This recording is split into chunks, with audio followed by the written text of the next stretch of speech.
Good morning, live from where in the world are you from?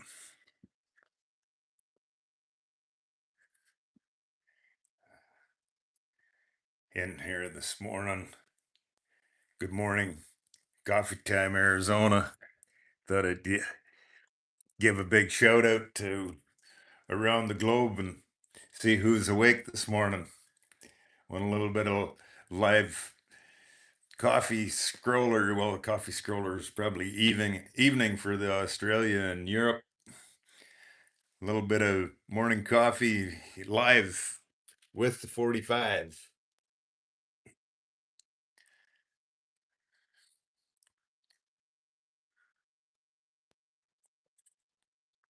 Oh, good morning. Good morning or good evening. I see somebody just stepped in to join us here this morning. Guard your privacy. Oh, somebody was here. Here we go. Good morning.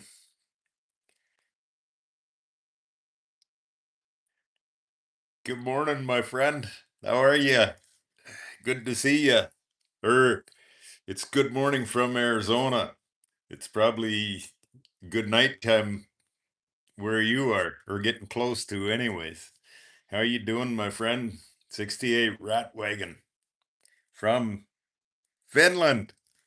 I love it. I'm doing well, my friend. I'm doing well, other than I just found out uh, 2 weeks ago, went to orthopedic surgeon, and after this accident that I had and doing physical therapy for over a year and a half time now, this now I got a middle of June, I'm going to get surgery done on this shoulder.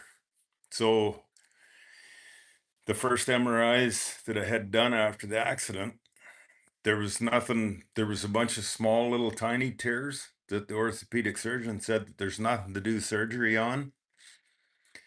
After twice a week doing physical therapy, now I've this big muscle that's all in the front here that all comes where it comes through and ties into your arm. Now I got it completely tore off. So I have no muscle there. So middle of June I'm booked in to going and get surgery done, and my surgeon said that you'll wake up with your arm in a sling, and you're gonna be in the sling for 7 to 9 months before we start physical therapy again. So here we are. We're sitting beside my old motorcycle, but I can't be out riding it, so I'm pretty bummed out. Gonna be another whole motorcycle season missed, all due to distracted driving.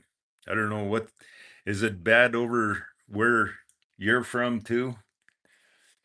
People are more worried about driving their telephone than they are the steering wheel. It's horrible. So what's what do we got for message? That is a story. I hope you get well soon and drive again. Yes, thank you, my friend. By the way, 68 Rat Wagon from Finland, right? I know I have a hard time keeping track, everybody, but I love your old motorcycles too. It's a beautiful old shovel head you have there, and sounds pretty crispy. You're running it on the track, so it sounds pretty crispy. Awesome.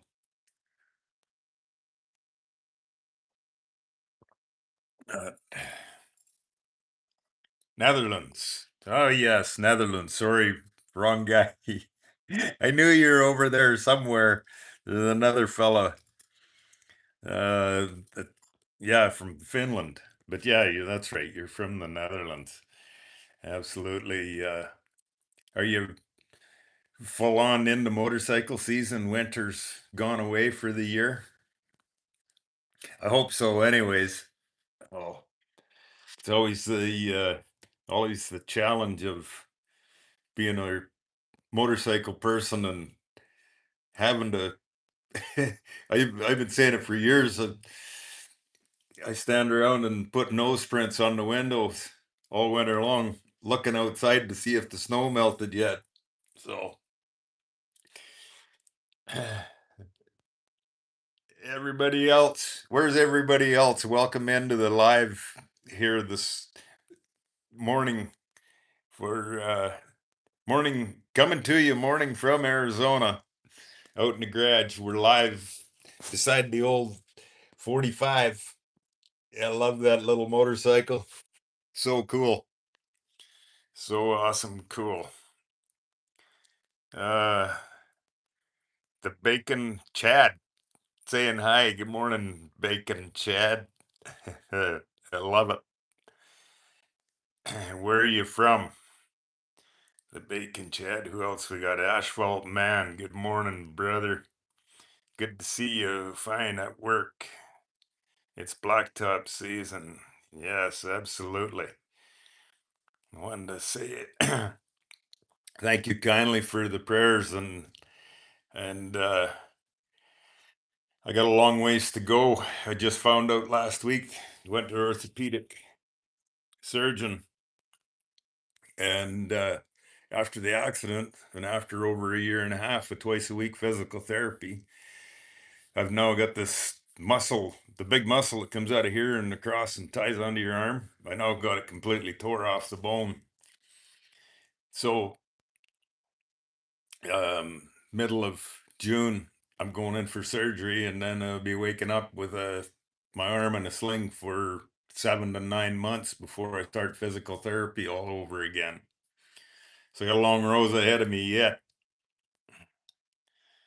The Bacon Chad official. Thank you kindly, my friend. This is a 1943 45-inch flathead. I built her from a basket case, rocker foot clutch, tank shift. Yeah, it's a pretty cool, fun little motorcycle. I love it. Do you ride too? Everybody, come on and send us a message. What do you ride? What are you riding currently? Dreams of riding. I dream of riding every day. Uh, they, somebody in from Poland. I, oh boy, I don't know how to say your name. I'm gonna mess your name up to say it. Diogenas. Greetings from Poland. Welcome in, my friend. Six. Welcome. Good morning and welcome. SJ SZ367. Welcome in. Mice and Danny. Can you make me a motorcycle? Mice and Danny. Can I make you a motorcycle? Oh boy. What do you you mean you want me to build you one? This is this one here I bought and built out of a basket case of parts. This is my 1943 flathead. It's uh it's a real cool little motorcycle. I love it. What do you currently ride a motorcycle now? Oh yes, from Poland, riding a Honda Shadow. Cool. Awesome running a little motorcycle too. Uh Sultry Poultry. I want a new bike. Yes, I me too. I want a new bike too, but this is my new old bike. I love it, my friend. Absolutely love it. Um, the the Bacon Chat official. How do you know how to make motorcycles? Just I'm not a mechanic to do the engine work and stuff, but I do. I have my own creative ideas to make stuff. This is my old one. I'm not sure if you've seen videos. This is the one that I built the adjustable sissy bar on. Here, I'll show you. I'll flip the camera around here so that and show you. This is the one that I built this adjustable sissy bar on. So these are pieces off of an old piece of farm machinery, and then these levers they match and go with it. So this handle here, when I squeeze this handle, it functions that lever up like that. Oh, hang on here. Get my hand on here so I can squeeze this. And so when I squeeze that, it lifts that up, and then I can adjust my sissy bar. So I can change the angle of my sissy bar. It works pretty awesome. And then the lever on the other side is the same. So my pack, I put all my pack in here, and then that works out as my backrest for traveling. And then I can adjust my backrest for comfort throughout the day. Works pretty awesome. I love it. Who else do we got? Asphalt man. Dang. I know what you're going through. Got a torn rotator cuff myself. Oh, sorry to hear that, my friend. Mine, well, yeah, I got small tears in my rotator cuff. They're going to go in, and when they do the surgery, they're going to go in and fix those too. But the big thing is this big muscle here that got it tore off the bone. So it's pretty painful, and uh, it's going to be a long road ahead of waking up from the surgery to 7 to 9 months in a sling before starting a physical therapy again. The bacon Chad. Bye, Cactus. I have to go to school. Okay, my friend. Have a great day in school. Be smart and learn everything that you can. 68 Rat Wagon. Talk to you soon, Cactus. Okay, have an awesome. In the Netherlands, it must be getting evening time at from where you're from. Soldier Poultry. I'm still on my first bike. I got back in '06, '06 Honda CBR 600RR. Oh yeah, cool. So I've never rode the sport bikes before. All I've ever ride just all my old Harleys. But especially being from Canada and get whatever 5 to 7 months, can't ride all year. I spend lots of time through the winter watching both MotoGP and Isle of Man, and that style of motorcycle just it amazes me every time I see one, and not only the motorcycle, but you guys that ride them and the capabilities of that style of motorcycle and the guys that ride them just outstanding. I love watching it. Um, so CBR 600RR. That's got lots of power, fast, huh? Unlike mine, I think this is well different times I've Googled it. It's some places that I've read it's 18 horsepower. Other places of I think the highest I've seen was 24 horsepower. And it's a 3-speed transmission, right? Foot clutch. This is the old style rocker foot clutch on it. And then hand tank shift, 3-speed transmission. So yeah, it's awesome fun. Cool little motorcycle to ride. Um who else are we? I'm just trying to keep up with the comments here so that I don't miss you guys. I love you guys joining in and sharing some. Well, it's my morning coffee, morning coffee in the garage, and welcome, welcome to you all wherever you're from. whatever part of the world. Trevor Johnson, a night train. Awesome. They were a beautiful, beautiful built softail. They quit making them, what, '06? Is that right? I don't know for sure, but they were a beautiful motorcycle too. Where are you from? Everybody come in here and write us a message where you're from. It's always interesting and fun to know. I'm in Florida.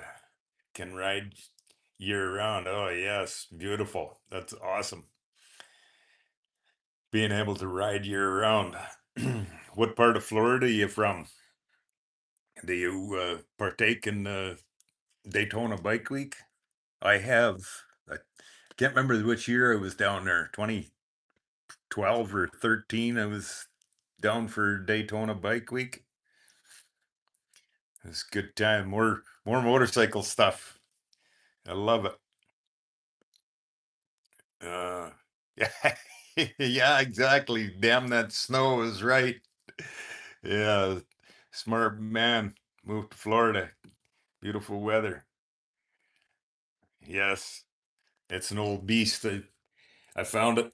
It was a complete basket case. So it. I built her. I I didn't. Whatever. I didn't have any of the much of the original stuff as far as tins, the tins and the correct front end, anyways. So I built her back to just to kind of. I didn't want to cut the frame. It's an original frame, and so I put a 6 overstock Springer front end on it just to give it a little bit of a chopperish look. I wasn't going to cut the neck on the original frame, so but it's a really awesome, cool, fun little motorcycle to ride. I love it. It's, to me, it's not about big horsepower or going super fast or anything. It's just the smile on my face and my old motorcycle is. I love it. Absolutely love it. Who else? Asphalt man. Remember the power of positive thinking. Just a bump in the road. Set goals and keep your eye on the prize, and you'll be back on two wheels in no time. Take care, my friend. Absolutely. Thank you kindly for the positive thoughts and prayers, everybody. Um, Soldier Pull, they have to keep the RPMs around 6K to be in the power band.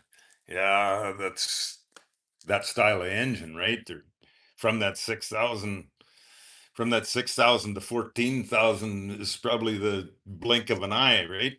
Amazing, amazing horsepower. Heck yeah, Trevor Johnson, Australia. I love it, my friend. What, yeah, ride year round. Awesome. I love it. I love hearing that uh, anybody that, everybody that's in here and has the opportunity to ride year round, that is so awesome. I love it. Well, more Deward. Sorry if I'm messing your name up. From Russia. Welcome. Welcome to, I'm assuming it must be evening to you. It's I'm out, we're doing the live. I'm having my morning coffee, doing the live with the 45, beside my 45. I love it. Do you ride an old motorcycle too? Trevor Johnson, yes. Custom is right. Custom and built with my own crazy creative imagination. It started with, I'm not sure if you've seen the videos on my channel, on my 53 panhead, the one with the straight up handlebars. And it's all, well, it's rusty by now because I never painted it. I just wanted it to have that natural look. I love it. So um, you can definitely hang the custom tag to that one. Uh, who else we got here? Edward Demanus. Oh my God, the writing on my phone on the messages is so small, you guys. I need to figure something out. You're not gonna get a whole bunch of horsepower riding a flathead. Nope, that is for darn sure. Not a 45, you're not. Nope, that is for sure. With a 3-speed transmission, it's not very fast or much horsepower, but it sure is fun, cool little motorcycle to ride. And well, of course, this is me, my my crazy wild straight up handlebars. I uh, I built those. Uh, I built the handlebars and I got them mounted on there at 2 a.m. And the next morning I packed up and headed for Florida, or not Florida, to Born Free in California. I just went for a little road trip that puts a smile on my face every day.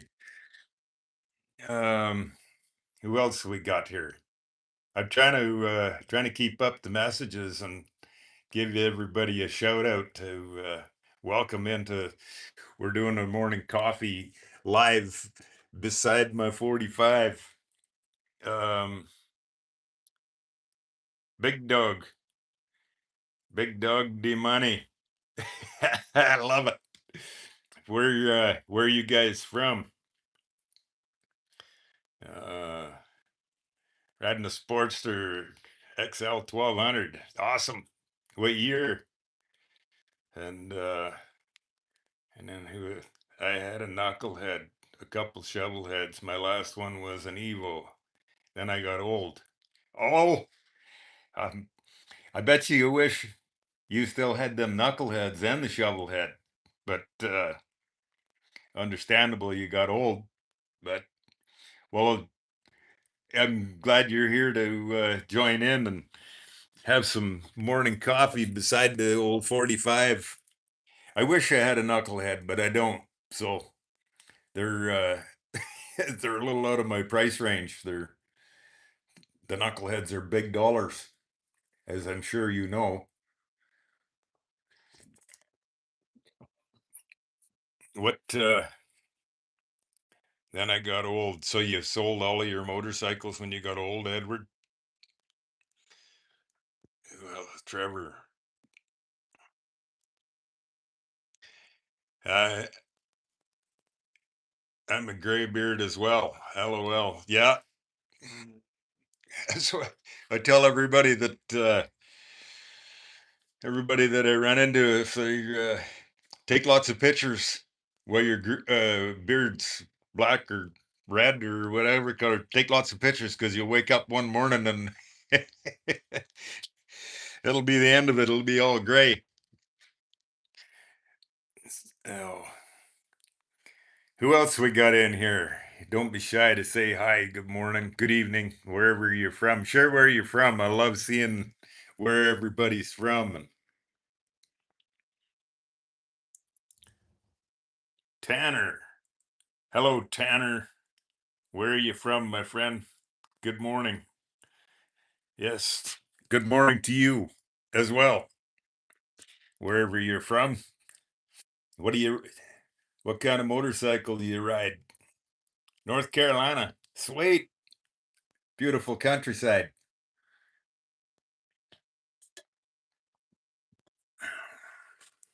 2016 was my last time down in North Carolina. Beautiful countryside down through the hills and all them twisty little two-laners in the Appalachia. It's beautiful country. Uh, who else we got?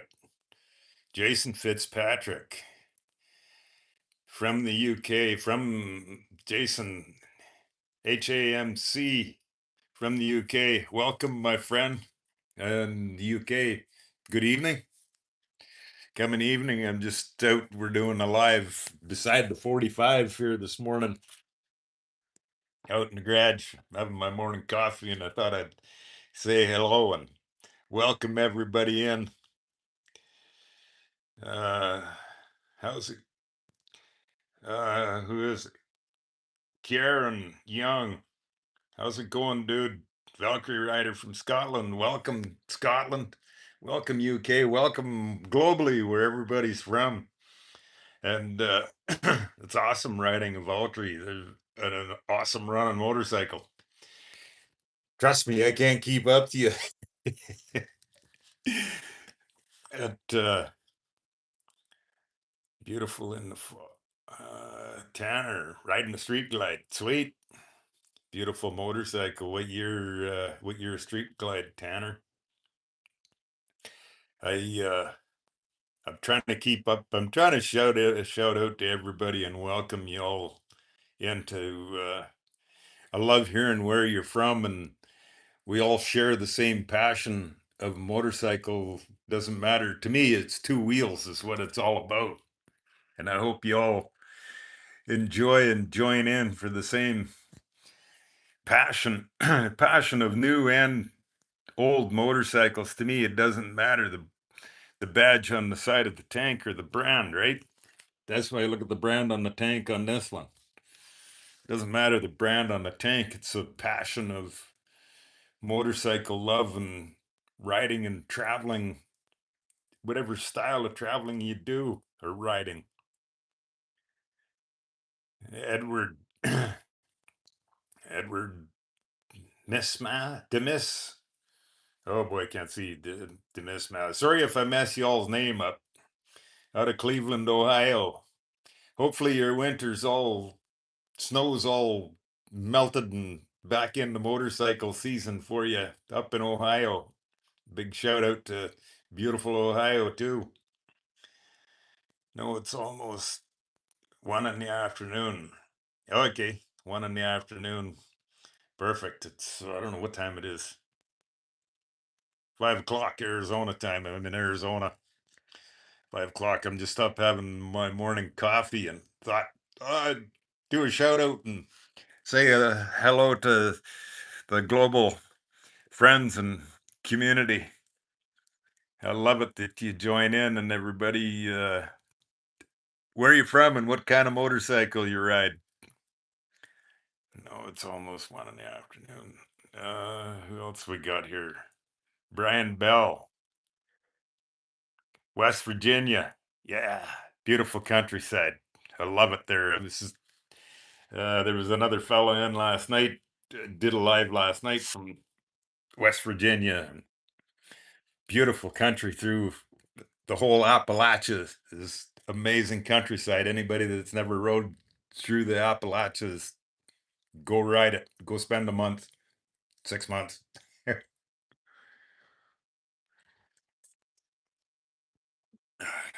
How far are you from West Virginia? How far are you from Morgantown? Forever two wheels. Yes, absolutely. Forever two wheels. One, two. This is my having our morning coffee beside our 45 here. Doing a live beside the 45. Who else we got here? That's a beautiful set of wheels. Thank you kindly, Karen. Thank you. I built this one from a basket case. This is, I'm not sure if you've seen my videos. This is the one I built the adjustable sissy bar with the old farm parts on it. Here, I'll spin the camera around so you can see how this, so these are, uh, these are levers off an old piece of farm machinery. And then, well, that's that's my remote mount gas tank there. And then these levers off old farm machinery. And then that's the they're from the sissy bar of to make it functionable so that it's adjustable.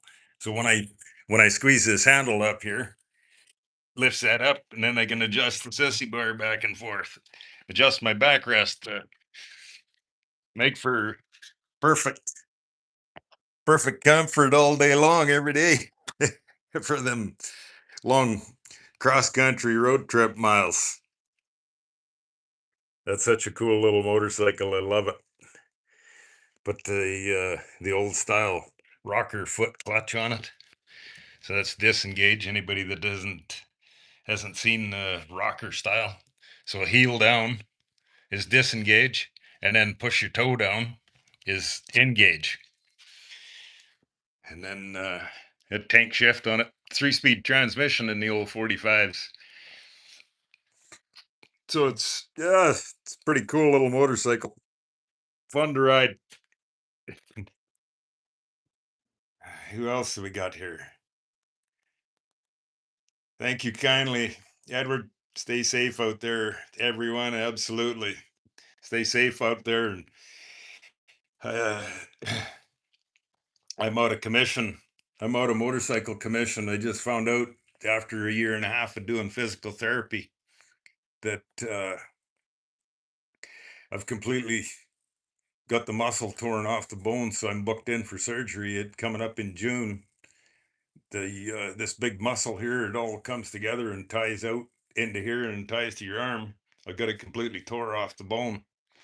So the orthopedic surgeon said that after surgery, I'm going to wake up in a sling, and you'll be in the sling for 7 to 9 months before I start physical therapy again. So I got a long journey of recovery before I get back to motorcycle riding. Smile, shot of my old handlebars. That's my tent. Pack, pack a tent and sleeping bag with me all the time. All the miles of traveling. You never know where you're gonna get to, or it's great in Morgantown. Yeah, that was Brian Bell. Yes, I happened to. I learned about Morgantown. I was on a cross country trip, and I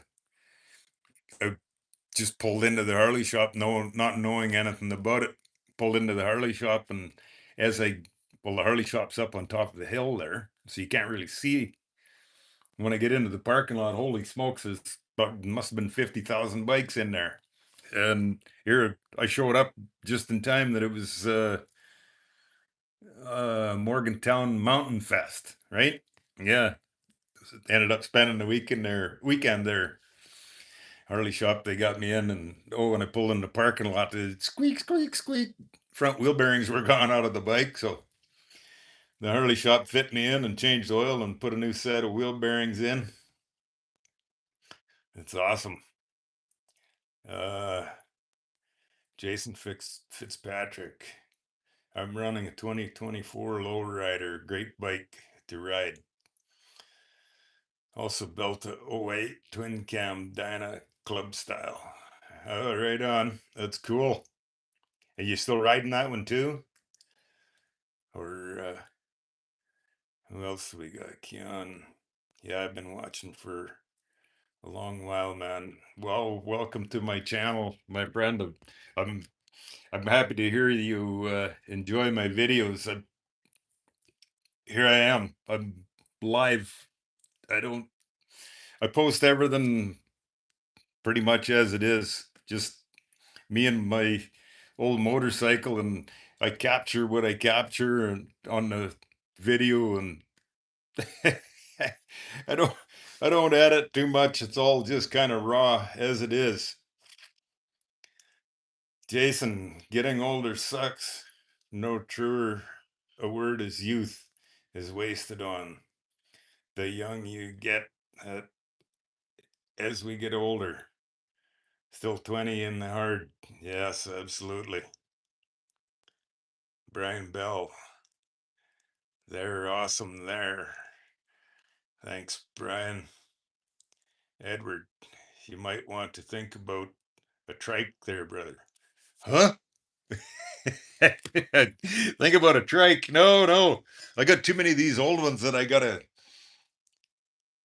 get broke in as well, get them rode. So no trike yet, my friend. I'm still kicking, kick starting.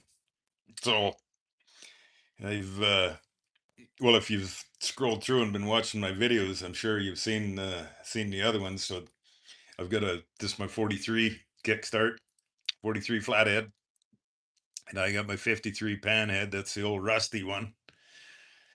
That's kickstart, and then I got a 63 FLH panhead that's kick, and as well my 1982 shovelhead. Keep on kicking, keeps you young. Uh, Tanner Treadhill, where are you from? I'm from Saskatchewan. That's where home is. Brian, I ride a Street Glide '08. Cool. Beautiful motorcycle too. And thanks, Trevor. All the happy, smiling faces. I love it. That's what I've been saying it for years. Motorcycles make me happy. And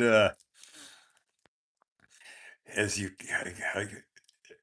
I'm sure you can, if you've watched my videos, you understand and see what I'm talking about when I say motorcycles make me happy. That I just love it. That it doesn't matter what brand of motorcycle, it's happiness and two wheels and freedom in the wind is what it. Those are the first things about it to me. Brian Ball. I, if I mispronounce you guys anybody's name on here, sorry about that. I'm just I'm trying to keep up to messages, giving a shout out to everybody. Of I love seeing everybody in here where you're from and what your motorcycle you ride. Brian had a 96 bad boy. Nice. 96 bad boy. So what did you have for an engine in that? Jason Fitzpatrick. Yeah, still riding. Want to build a shovel next project. No trike. Get wet and stuck in traffic. LOL. Yeah. That's awesome. So do you have a shovel already that you're building the project out of or with, or are you shopping? Uh, I was brought up, Trevor Johnson. I was brought up in BC. Oh, cool. Beautiful countryside. I've rode lots of miles through British Columbia. It's some beautiful west coast of Canada countryside. An S&S 96. Oh yeah, cool. Big engine, lots of power. It was a kickstart too, 96-inch S&S. Who else we got here? Jason. My dad got me my first bike when I was 16. Never can I thank him enough. RP Dad, now almost 60. Never not had a bike since. That's awesome. Lots of years of motorcycle miles and riding and traveling. You know, freedom in the wind, the smile on her face, right? Friend of mine has an old Cervi car. It's pretty cool. Oh yeah, I love it. That's I know a couple. I got a friend of mine's got a couple of Cervi cars too. So this this Cervi car. Does he still ride it? Is it like it's all road condition and is he riding it? Brian got it down to about 450 pounds. Oh yeah, stripped down, skinny chopper. Did you go real as skinny as you possibly could building choppers? That's they look pretty cool. Takes takes some fancy doing with some of the stuff to get them that skinny like that. But I know that lots of people they always when they watch my videos they comment on their why do you pack so much stuff with you all the time? Well, when you in my opinion when you take off across country it's easier to have carry some spare stuff with me. I always pack rain gear. and then I always pack my tent and sleeping bag and then my clothes bag. When I when I leave home, if I don't get home for a couple months, it's not a big deal because I I pack my life with me. Uh, who else we got here? Cervicar. Uh, Gotta go. Being a pleasure. Absolutely, Jason. It was great to meet you, and all the respect back to you in the UK. And yeah, we'll uh, we'll do this again. This is only my second time trying this live thing here, and it's awesome fun to meet everybody and yeah, welcome here and ride safe and have an awesome day, my friend. Brian, fast. Oh yeah, no kidding, fast, lightweight, and big cubic inches. There's honestly no better feeling. Rode through the Highlands on my old Vulcan 650, and it's a memory I won't forget. Oh yes, absolutely. I could uh, I could only imagine. Of well, I love it. I love it. Riding, traveling. I've never been into the. I've never been on a motorcycle in the UK, just in North America. But I've rode and traveled from Alaska to Newfoundland to San Diego to Key West. I've been basically been corner to corner in North America. And I always tell everybody there isn't a mile of road that I wouldn't ride again. It's all just a beautiful continent and beautiful countryside everywhere. In my opinion, it's what you make of it. Right on. He rides the heck out of that Cervicar. That's awesome. That's awesome to hear that he still riding it. What year is it? Do you know? I was just trying to think. The Cervicars, they were built until, well, I think it was 1976. I think I might be wrong. Somewhere into the 70s, the Cervicars were built, and they were still, to my knowledge, they were still putting the 45-inch engines in them. And yeah, it's fun little motorcycle.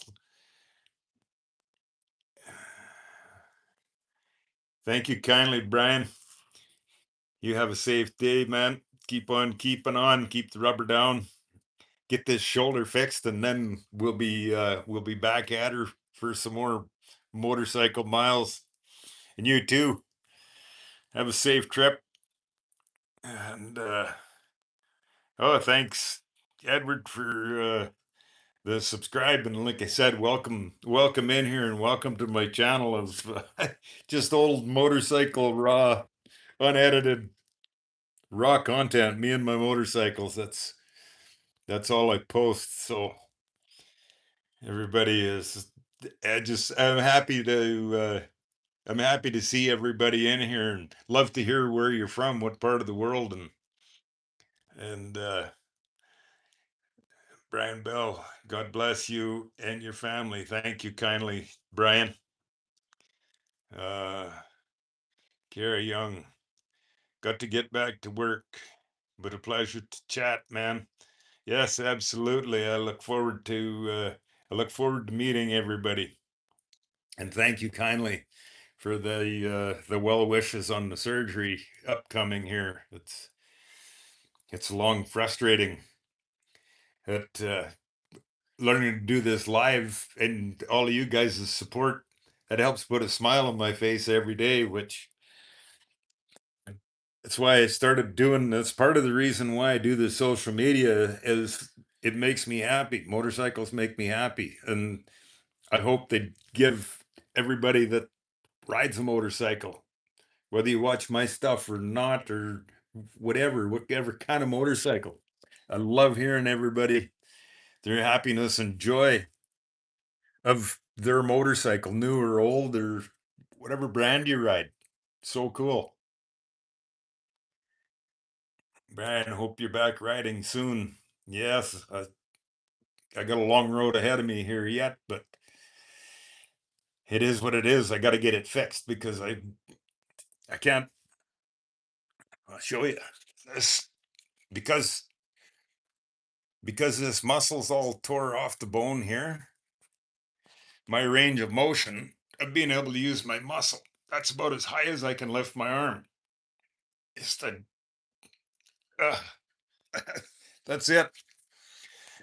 So yeah, and that's how if doing this, sharing this. Anybody that's watched seen some of my videos, I really hope to share that, make awareness of how bad the distracted driving is and how dangerous it is. I'm so lucky that I was able to how hard I got hit and how far I tumbled down the highway. And that's the worst of my injuries was I dislocated this shoulder. And then I ended up with a couple of nasty puncture wounds in my knee. And oh, hang on here. Turn this around.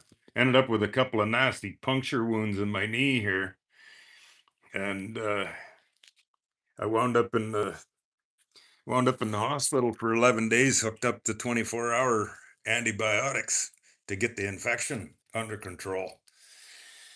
So yeah, it's been a long road to recovery already, and it is what it is. I got to get it fixed, right? And I sure do appreciate everybody's support and all the prayers and well wishes to everything, to all the healing. And Edward, his cervicar is a 43. Oh, right on. Cool. That's my little flathead. It's a 1943. 1943 WLC. Mine was a Canadian military. So the old 45, the wartime bikes. WLA was American military serial number. And then the Canadian models were WLC. So that's what mine's a WLC. I just happened to find it as a basket case. When I found it, I bought it. And so, not that it was anything specific. I was looking for a 43 WLC. It's just that's what come available and had enough money to buy it. So that's how I ended up with it.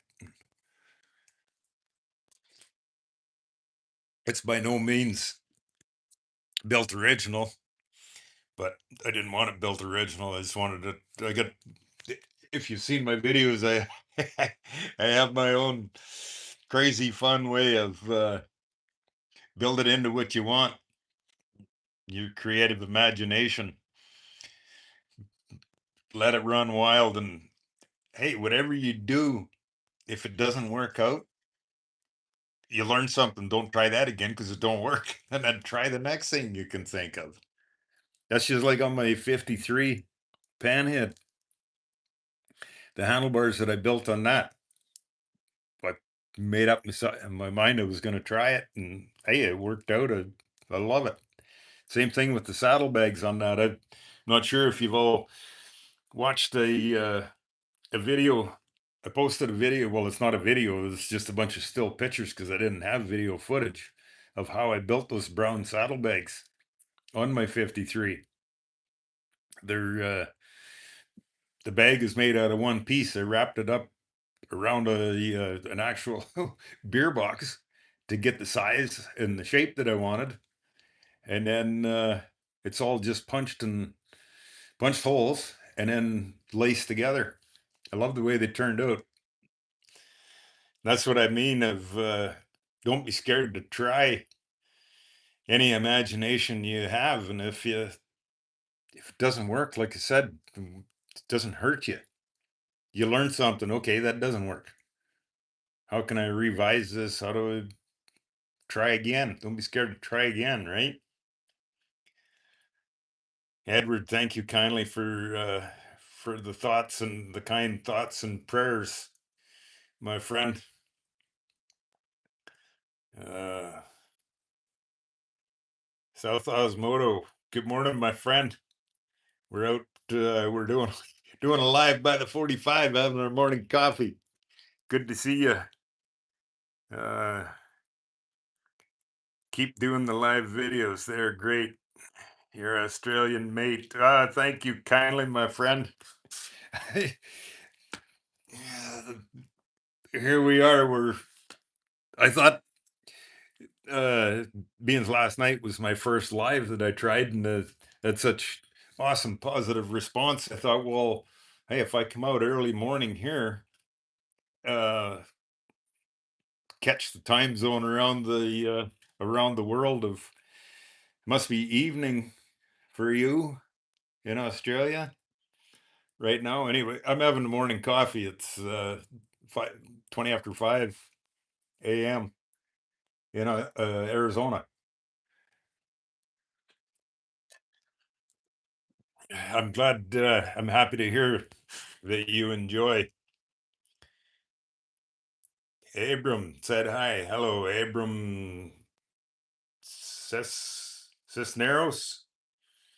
Sorry if I mispronounced your name, my friend. Where are you from? And do you ride a motorcycle? What kind of motorcycle? I love uh, I love sharing. I love you all sharing your comments with me, and I try and keep up and shout out to everybody and keep up with the comments. I'm recently recovering a side-by-side accident involving a deer at work on the Greenberry River Trail, building bridges for walking. Had some hurt ribs going back to work Monday. Oh, wow. Had a deer episode on the four-wheeler. Ouch. That's not good. I've had a deer episode before too. Thank goodness I walked away from it.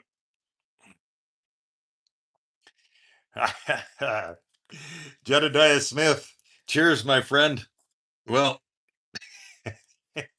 cheers. Morning coffee. We're doing a welcome in. We're out in the garage. We're doing a morning live by the 45. And cheers. Good to see you, my friend.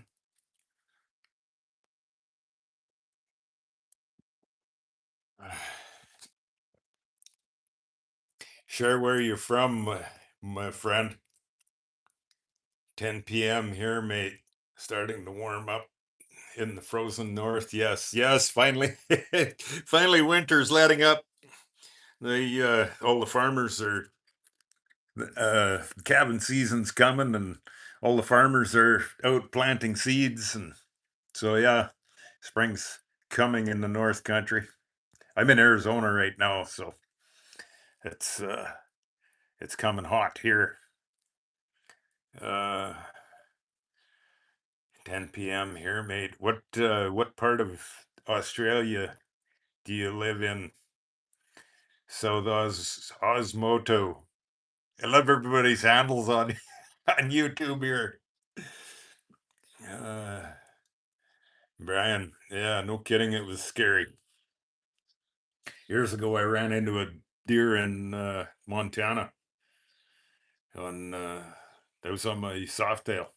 Come around the corner, 50 mile an hour, and a deer jumped out right in front of me, and it's like, oh my god! And I was still in a curve, so I never touched the brakes, and hang on to the handlebars. And the deer, he come out and he run. I get an engine guard on my softail, and his head went in behind the forks and in front of the frame. And then the engine guard, of course, the engine guard comes out here, and it hooked his body and it flipped him up and it slammed him against the side of the bike. I don't know. The good Lord and his angels on my side kept the old bike up underneath me. I don't know how far I leaned down over the side, but the old bike come back up underneath me. I understand what you're saying. It's scary. Absolutely, it's scary. So, oh, this is awesome. I love seeing everybody come in here and, like I said, trying to keep up with everybody's comments and give you a shout out to everywhere in the world that you're from. We're, yeah, South Osmoto. Are you on the east part of Australia or the Western Australia? And what about your climate there? Are you? It's coming summer here. It's coming winter for you guys, right? But do you suffer the harsh winter as northerners do? I hope not, but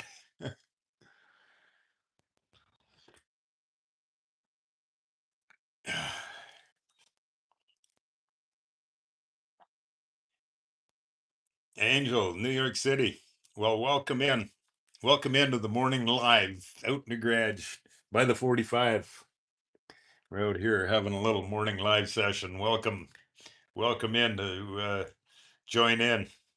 Do you ride a motorcycle too? And if you do ride a motorcycle, what kind of motorcycle do you ride? Everybody that's in here, share where you're from and what kind of motorcycle you ride if you ride. I love it.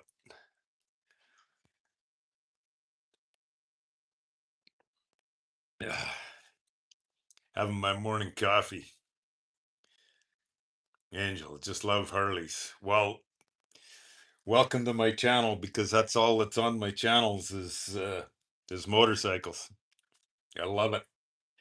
That's and I well, this is my 1943. This one. Here, anybody that's just new in here, I flip the camera around and walk around, show you the other side too. So this is one I built it from a basket case of just built it out of a basket case of parts, missing parts, and picked them up as I went along the way. That's such a cool little motor, that old flathead. This fun little motor. A 3-speed transmission, kickstart only. And then it's got the frame's original on it, so I didn't want to. I wasn't going to cut the neck on the frame, so I put a 6/over stock length Springer front end on it, just to give it kind of a chopperish look. And the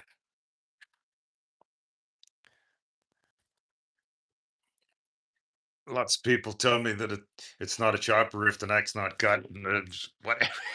Whatever. I don't get into that argument. I find that kind of humorous and fun, but it's fun motorcycle stuff. That's what I'm all about, and sharing with you guys. That's the most fun of motorcycle is it's such an amazing community of motorcycle people around the globe. Um,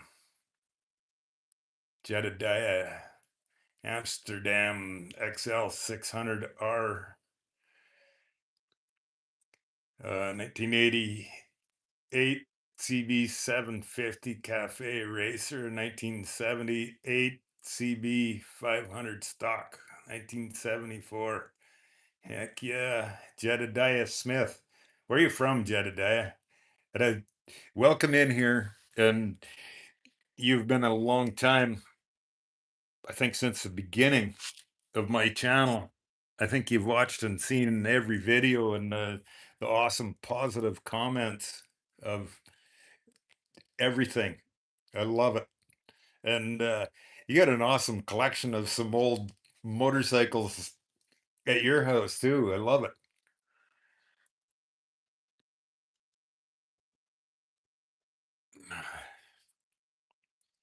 Who else have we got here? Angel, just love Harleys.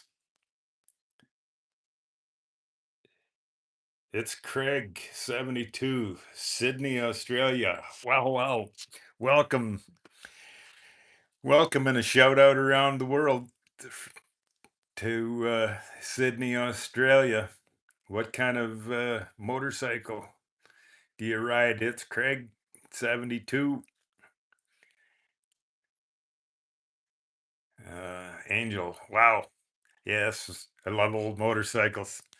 Love old motorcycles and the entire motorcycle community. Thank you, Angel. Uh, on a KTM 890 Adventure and a KTM 400. Aha! Back roads, outback country guy. That's awesome, my friend. I've so I've never rode. I'm not a dirt bike guy, and the adventure bikes, they're awesome, cool motorcycles. I don't own one, but I've spent a lifetime working in the mud, so I tend to not play in it. But I have lots of friends and lots of buddies that do. They're uh, they're amazing motorcycles, and the capabilities of the off-road adventure stuff is pretty amazing. I got a buddy from Canada that does lots of it, and then I have several buddies all over the place that that do the adventure riding stuff. So I live on the South Australian coast in a little village, coming into winter, but still get to ride all year. Oh, I love it, my friend. That is so awesome. You get to ride year round. And main bump bike is a Triumph Thunderbird 1600. Cool. Awesome. I was just talking to a guy that he's on a just talking to a guy yesterday. He just bought a used a Triumph. Can't remember the name of it. It's a three-cylinder sport bike. Pretty cool motorcycle. Looks pretty fast. Well, it's typical sport bike. They're so quick and nimble. Pretty amazing. Pretty amazing motorcycle. It's Craig. Cool bike. Thank you, my friend Jedediah Smith from Holland. Ha ha. Welcome, my friend. I love it. Someday, I've dreamt my whole life fly one of my, or maybe two, of my old motorcycles to Europe and go and ride all over the.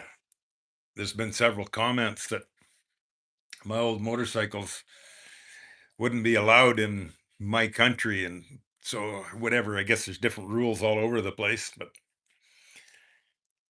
uh, it's Craig. Yep, that's awesome.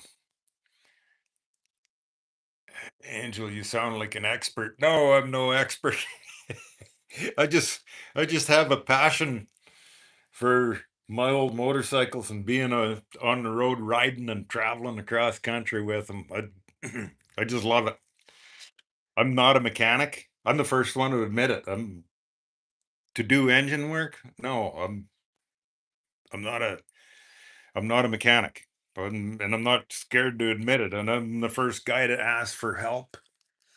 But I mean, I have mechanical knowledge and stuff. I know, at least with these old bikes, no electronics on them. When I'm out on the road traveling and they quit, I know enough to tinker around of air, spark, and fuels what it takes them to run. So that's my expertise. And if it's not sparking, it's not going to run. If there's no gas in it, it won't run. That's my expertise.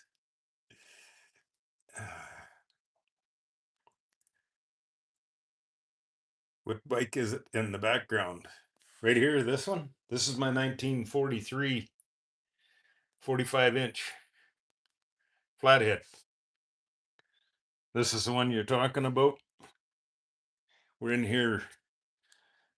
Who is this? Harry. Welcome in, Harry.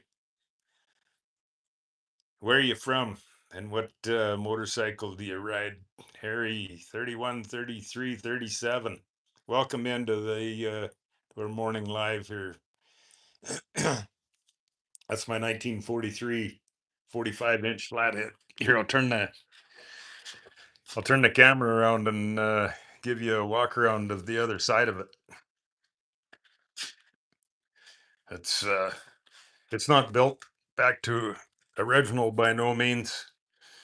I got a 6 over stock Lank Springer front end on it, and then yeah, it's a 45 inch engine. It's in an original uh, single down tube frame, and the 45 inch kickstart only, and it's got the original 3-speed transmission in it. And yeah, and I get back around the other side here. It's got the original style foot clutch on it, the heel toe, heel down to disengage. You're familiar or not with those, and then toe down to engage. So that's engage and then disengage, and then it's 3-speed shifter gate on the tank. So yeah, pretty cool, pretty cool, fun little motorcycle. Harry, have you rode one of them before? Jedediah, you're welcome. Let's hit the road. Oh, absolutely, my friend. Unfortunately, I got to get this. I'm booked in for surgery here coming June, mid-June, and the surgeon tells me that I'm gonna wake up in a sling. This arm will be in a sling for 7 to 9 months, and then after the 7 to 9 months in the sling, then it'll be into right back to the beginning, the physical therapy. So I got a long road ahead of me yet, Jedediah. So every time you're out on your motorcycle, you have to put in some miles for me with a smile on your face and be thinking about cactus. I'd love that. 1600 Triumph Thunderbird. It's a big parallel twin cruiser. Awesome bike. Oh, yeah. No kidding. Absolutely. South Osmodo. Beautiful big Triumph. What year is that? It's Craig. How many bikes do you own? So I've kind of got a collection of them that if you've scrolled through and watched a bunch of my videos on my channel, there's a couple of them that I've put together just random whatever video clips of some of my different bikes. But I've got this one. This is my 1943 45-inch flathead, and then I got a 1953 panhead. That's my rusty old chopper with the straight up handlebars on it. And then if you've seen a video, I did a couple of Kickstart videos on my 1963 FLH panhead sitting in my living room. And then I got a 1982 shovel head. That's the one I've done videos. I blew up in the snowstorm on my way home from Texas in October 2023. And then I got a 1992 Evo Softail, and I got a 2000 Softail twin cam. So that's kind of the collection so far.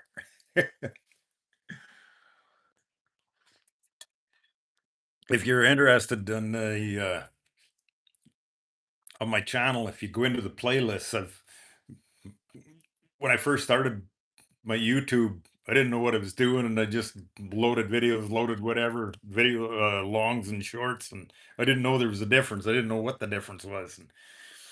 And so, anyways, recently here, as I'm slowly learning about this YouTube, I've gone in and I've created playlists. So I've created playlists for each individual bike, and or I haven't got them all done yet, and I've sort of tried organizing whatever they're on there. If you go in and if you're interested per bike, or I've created playlists per bike in there. So if you want to know something, I I try and respond to everybody's comments if you got specific questions about something that of you see on one of my old bikes or whatnot.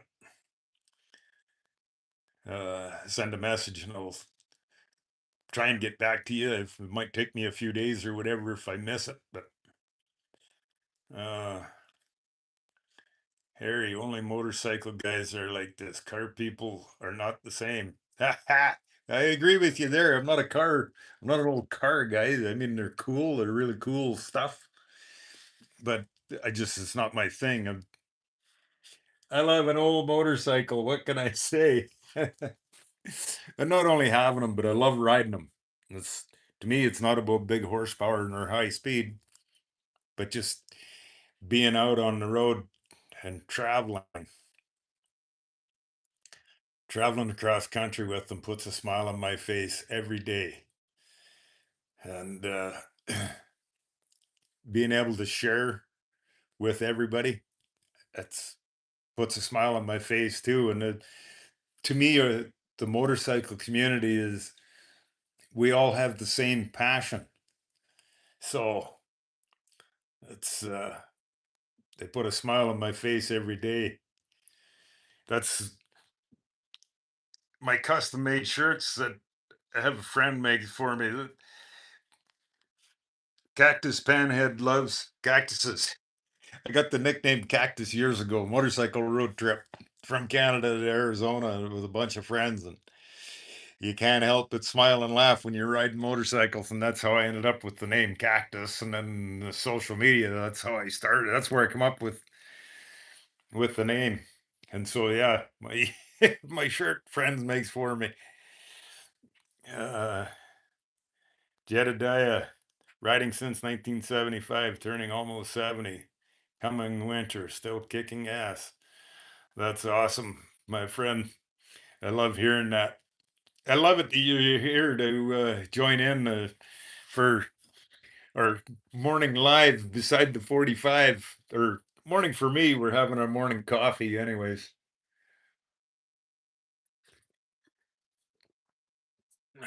Fun to see everybody in here and say hi. Uh, Anthro Bulldogology.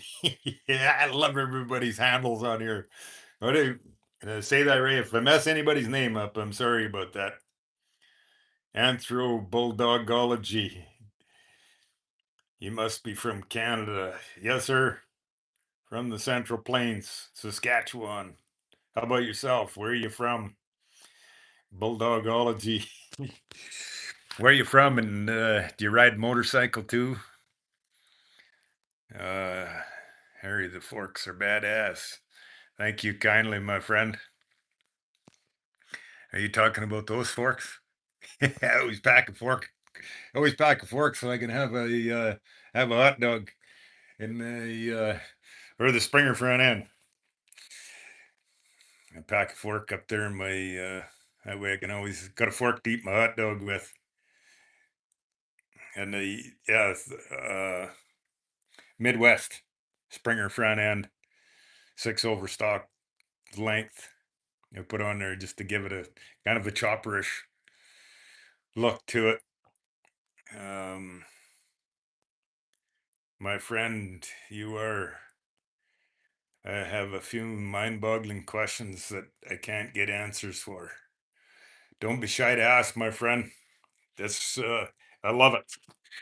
I love sharing motorcycle stories, and yeah, if you don't be shy to come in here, tell us where you're from, and let's give you a shout out where you're from, and welcome into the morning live, and and don't be scared to ask crazy questions about my crazy motorcycle ideas.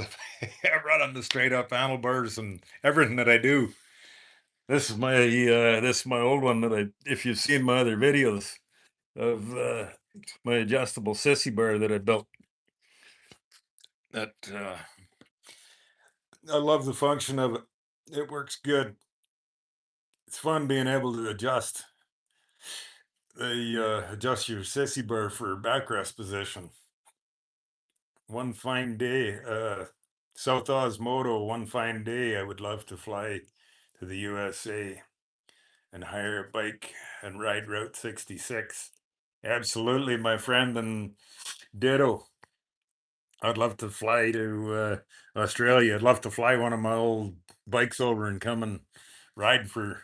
I'm sure it's everybody's dream if y'all share the same passion as I do to fly our motorcycle and everywhere in the world to ride and exactly like we're doing here, meet like-minded, shared passion around the globe. I love it. Harry, great McConnor. Thank you kindly, my friend. Oh, hang on, what did I touch? Set the cup down here. I'm just trying to scroll through and give everybody a shout out where you're from. I love hearing where everybody's from. Yes, absolutely. It's Craig Jedediah. He's got a nice collection of old motorcycles too. This is Springer Fork. Bounce you all over the road. No, it, she rides pretty solid straight down the road. Feels good. Yeah. No, I wouldn't say that I've got any bounce to it. Um, are you talking? Are you asking that question coming from? Do you have a Springer that you got lots of bounce out of your Springer? Um, yeah, better answer. Carry on. Ask more questions about that because I know that I find this it rides solid. What are you running for a front tire on yours? If you're getting, or is it yours that you're talking about? You get lots of bounce out of it. Mine, I don't. It rides pretty solid. Harry, great machine. I've had two 1970s Hondas. Now I only have two Moto Guzzi's. I don't have much experience with Harleys. Oh, that's cool. Got some old motors. What year are your Guzzi's? 1970s Hondas. That's cool. That it does to me. It doesn't matter, Harry, what kind of motorcycle we ride. I guarantee you, your Hondas and your both your Guzzi's that put a smile on your face every day, right? To me, that's the first thing motorcycles are all about. The happy, positive of everything about motorcycles.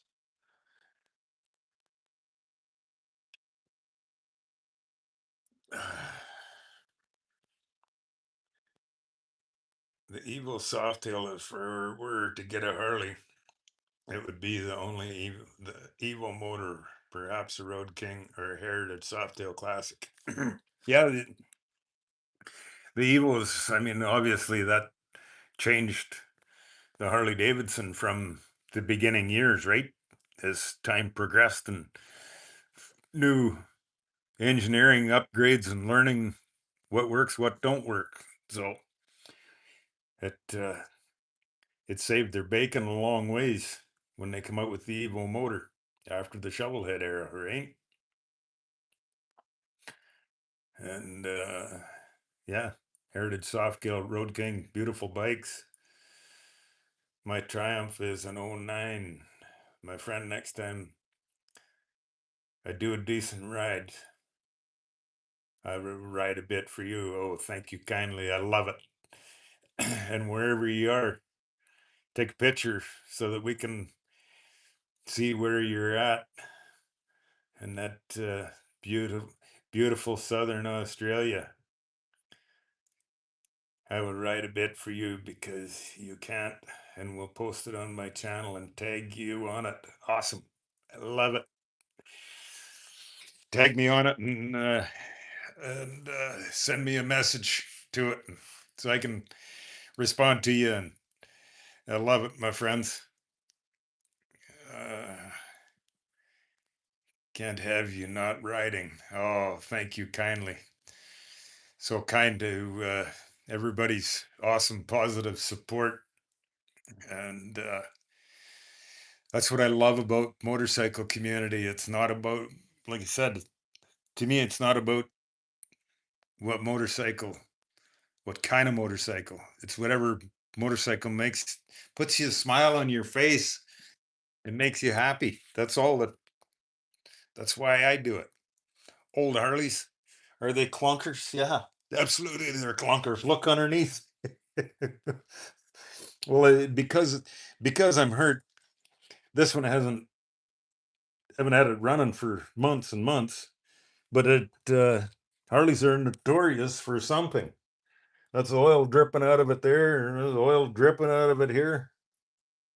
They're notorious for something and dripping, and they put a smile on my face, just like you guys. It doesn't matter what kind of motorcycle. To put a smile on your face, that's what matters. And you guys being here, having morning coffee with me beside my 45 puts a smile on my face too. So, or while I'm having coffee, if you're cheersing a cold one, welcome to you.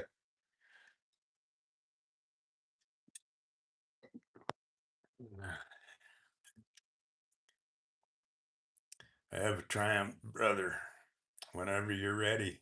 Oh, that's so awesome. I love it, my friend. I love it. But you might have to give me some Triumph lessons because I'm probably got way more power than than my 18 horsepower. But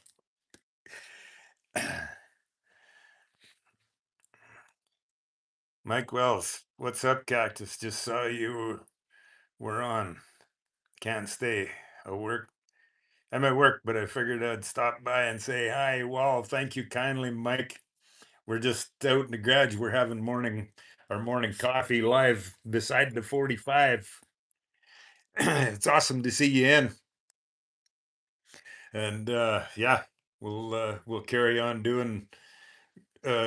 with these lives, and it's awesome to see you to pop in and say hi and give us a wave and a shout out. And I'm sorry you got to work, my friend, but it's all about uh, got to work. I need money to buy gas and oil and tires and motorcycle miles to smiles, right?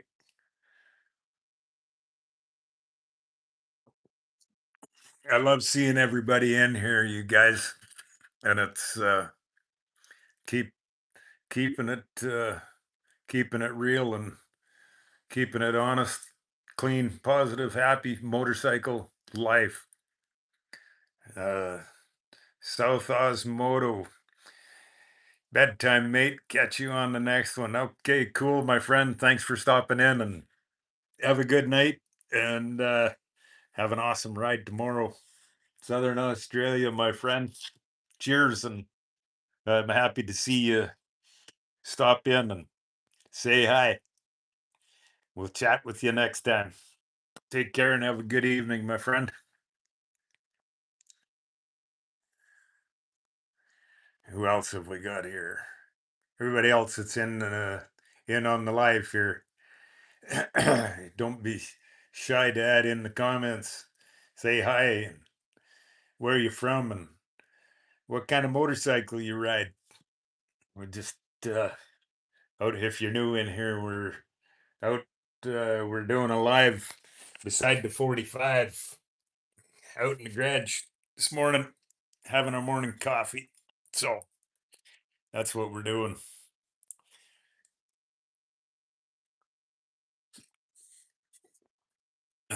Amazing, amazing, outstanding, awesome participation with everybody joining in here with Cactus. I love everybody's support and thank you kindly for the support. Unfortunately, I'm out of commission for quite some time yet. As if you've seen my videos of the accident, if you haven't heard, I've after doing physical therapy for over a year and a half, twice a week, I've now got this muscle completely tore off the bone, so I'm booked in for surgery coming up in June here, and I'm going to be my surgeon said you're going to wake up in a sling and you'll be in that sling for 7 to 9 months before you start physical therapy. So I have a long road ahead of me yet, and so here we are.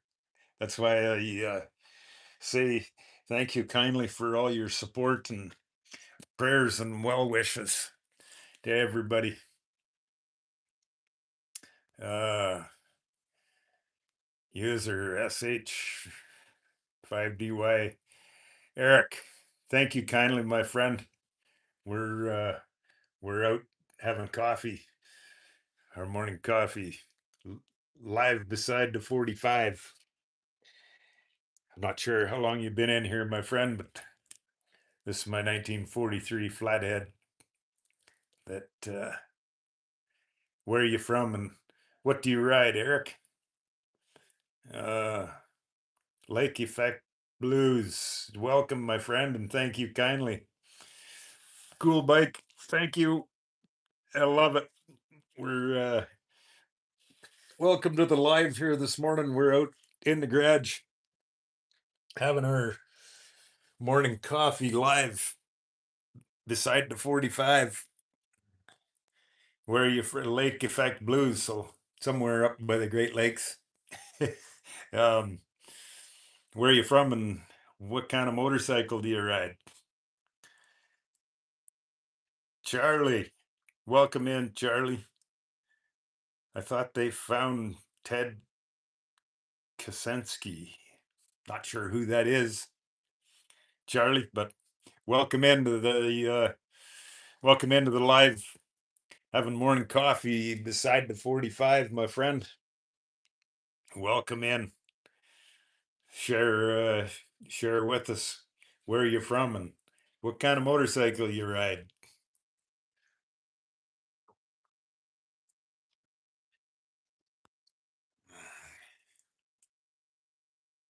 Oh, and also Charlie, explain to us who Ted Kaczynski. Who's that? Uh, Eric. Wow. Yes. Wow. I love it. I love it. Motorcycle people, motorcycle friendly, coming together to share our passion of motorcycle life. An '03 VTX 1800. Heck yeah.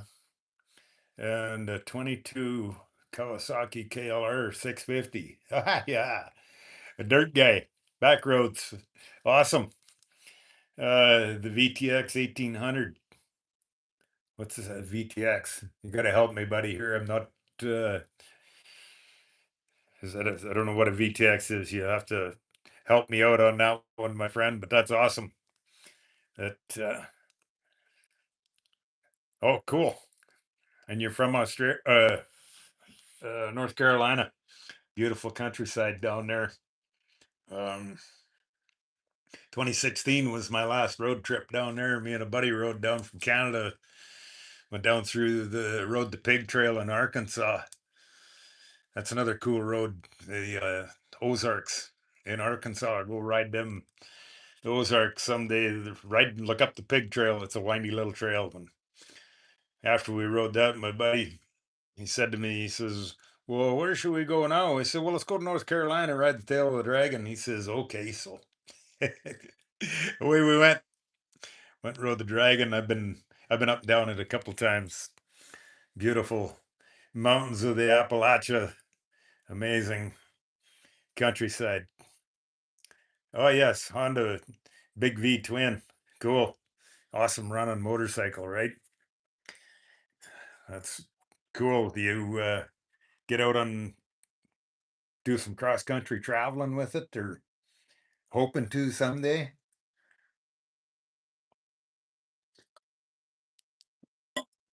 That's my that's my real passion with all of my old motorcycles is to be out on the road, packed up, traveling across country. Any way the wind blows. That's one of my favorite sayings. No map, no plan, and any way the wind blows is where I'm going. It's one of my favorite things. It's just freedom in the wind and traveling all over the countryside. It's my passion, I guess. I don't know if you guys have seen my other videos of when I built my old flathead. This is the one that I built this adjustable sissy bar with. Here, I'm gonna turn this around for a sec.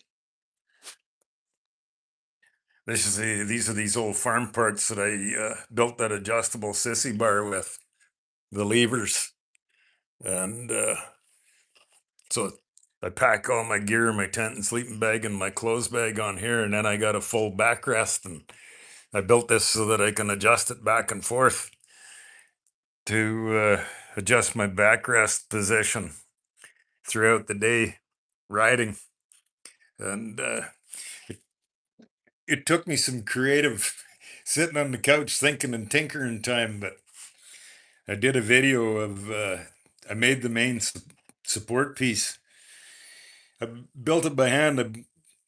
I built a wood fire in my backyard and heated it with wood coals and bent it all by hand. I did a video on here. Whatever. It's like all the rest of my video footage. Nothing's refined or very clean or clear, but it's all me and my old motorcycle stuff is just like everything on my channel is. It's fun. I love it. And I also I love this live thing. This is only the second time I've done this, and it's so cool to you guys come in here, share where you're from, your motorcycle, where you're from, your motorcycles that you ride, and in my opinion, you're in here the same as me, sharing your passion for motorcycles, riding, traveling. Doesn't matter the size of your motorcycle, the brand of your motorcycle. It's two wheels. To me, that's what it's all about: is two wheels and freedom in the wind. Um, Eric, I live out in the country. Lots of dirt, gravel, transition, so the KLR suits me. Fishing rod in the truck. Yeah, I hear you. Same with me, where I live up in Saskatchewan. I got lots of gravel roads that I ride to from my yard. And turn the, if you live out in the gravel, you know, and dirt roads, you know the challenges of trying to get home.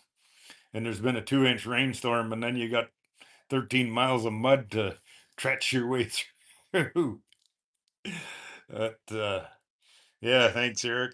It's uh, I love it. The handmade, built by hand with your own creative imagination, right? That that's where I come up with the idea of the my straight up handlebars. They I've got 3 of my old bikes with this straight up handlebar idea. That yeah, it's just never be scared to try. That's what I say to everybody. Just like, I don't know if you've seen the video I posted on my 53 panhead of the brown saddlebags. I built them myself just out of an idea in my head. Of took me some thinking of how to do it, but I love the way they turned out. They work well so far. The miles that I've put on them, um, my stuff has never got wet in them. Function well. I love the look of them. This I've got the leather.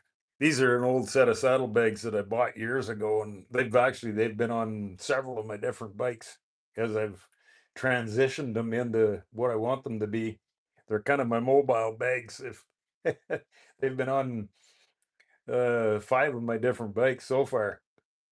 But I've got leather at home that I want to build a set of bags for my old flathead here too. I just haven't got around to do it.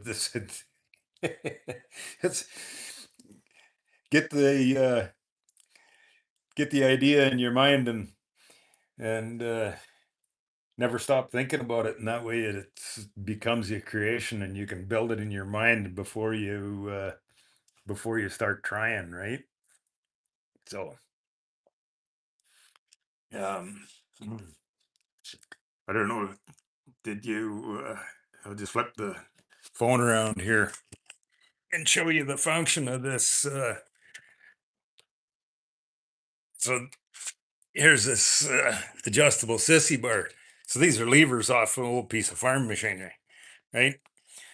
The handle there, and the handle comes down to this adjustable lever onto this ratchet.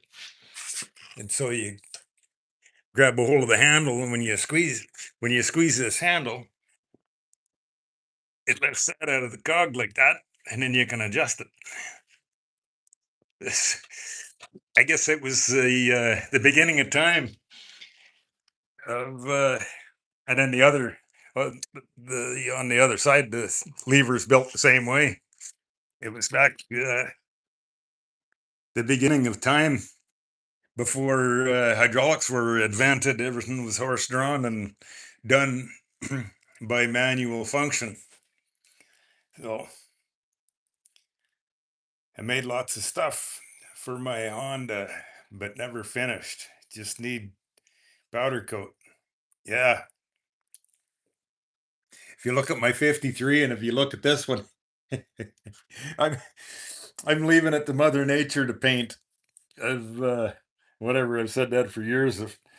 If I got a if I've got $10 in my pocket, I'd sooner put the $10 in the gas tank and go for a ride than worry about going to the wash bay. So I've been that way for many years. And when I built these couple old bikes, I just get it together. Let's put her on the road. Let's go riding. And that way, if something's messed up or you don't like how it works, you don't have to feel heartbroken about messing up paint. My opinion, anyways. Uh, I made lots of stuff for my Honda. Yeah, I read that one already. Sorry, guys.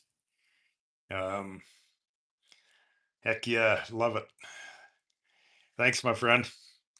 That's yeah. Just don't be scared of your creativity and do it. Just do it. If it doesn't work, you learn that it doesn't work. Try something different next time, right?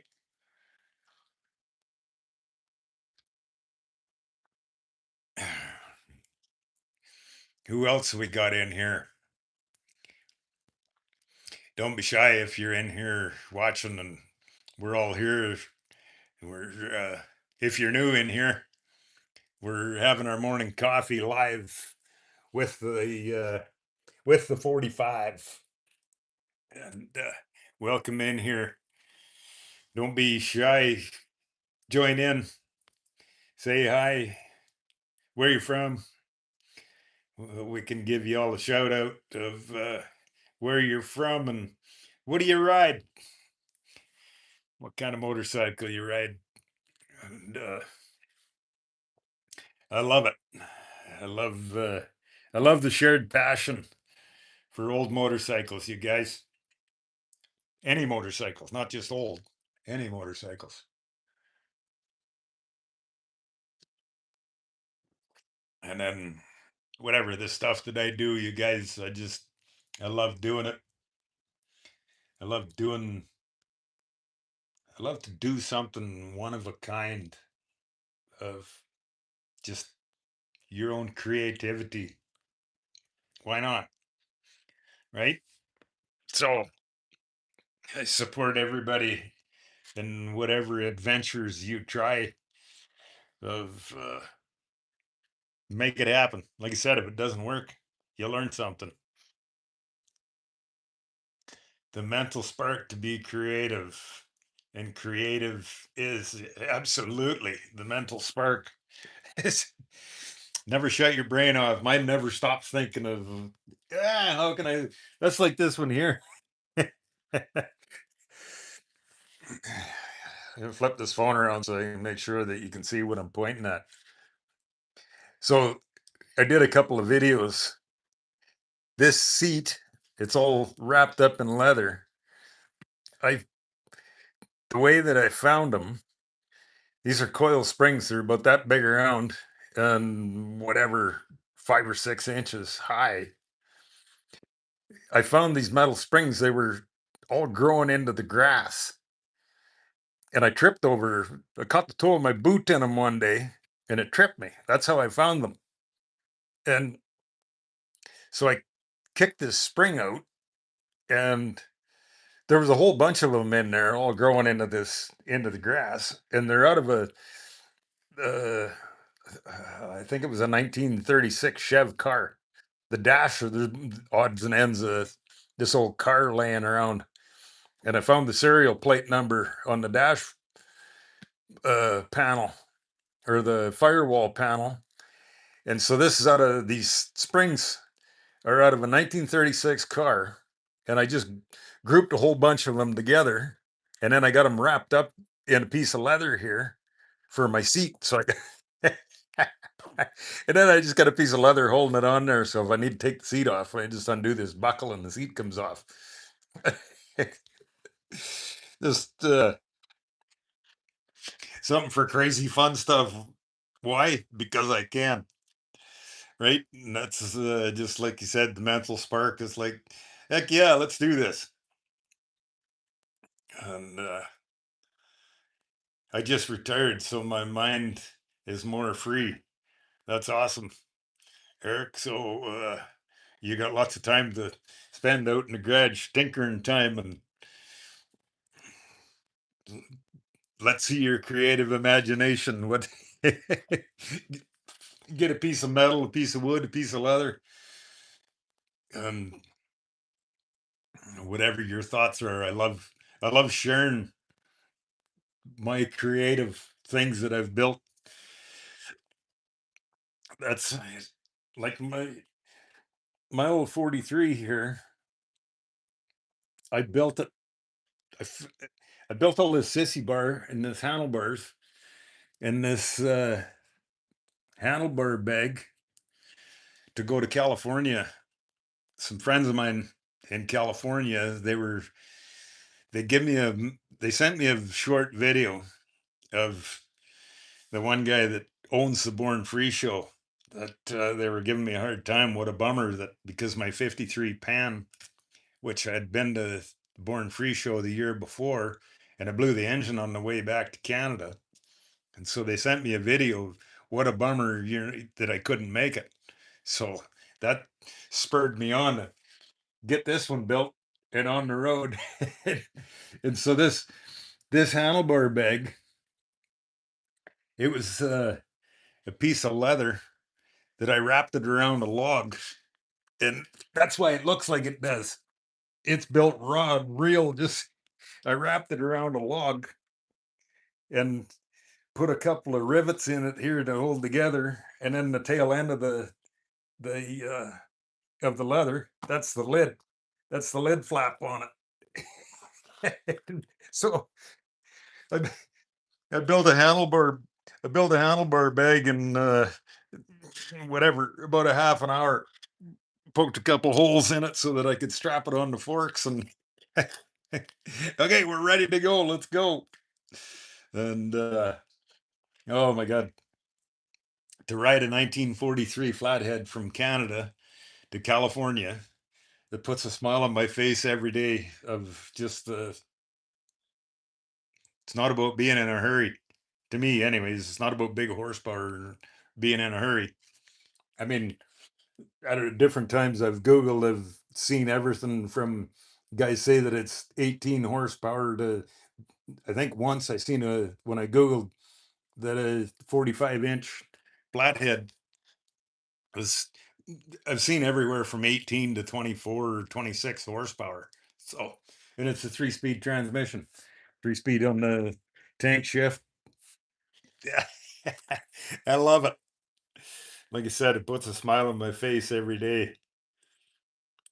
Uh, Eric, you remind me of a dear friend I lost. Oh, I'm sorry to hear that, Eric. that had a similar creative mindset that I learned from him to repurpose things. That is awesome, my friend. I love it. I love hearing that. I'm sorry to hear about your friend that you lost, but they your creative imagination never never let it stop. That there's there's nights that I can't go to sleep and I wake up thinking about some crazy thing and then I can't go back to sleep and it's this craziness that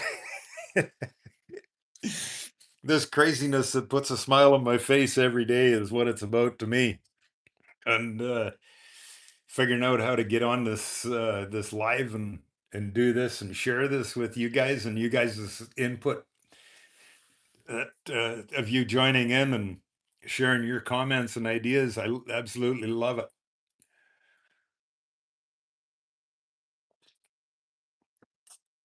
I see we have a couple new viewers joined in. If you're new in here, don't be shy. Say hi and where you're from and what motorcycle you ride. We're doing our live out in the garage, doing our live beside our 45. So the bike is amazing. Thank you, Eric. I love it, my friend. I love it.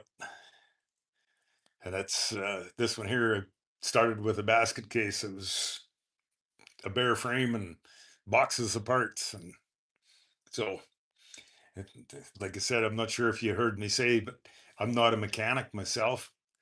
So I I hire the engine and transmission work.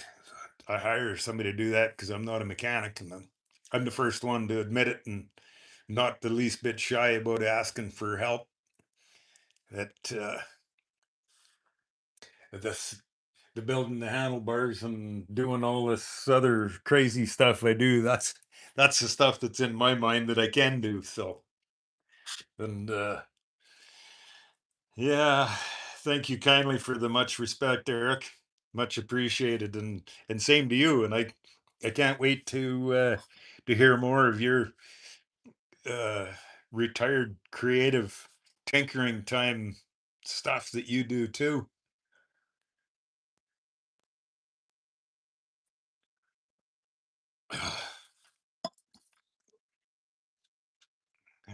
My talking nonstop, my throat gets dry.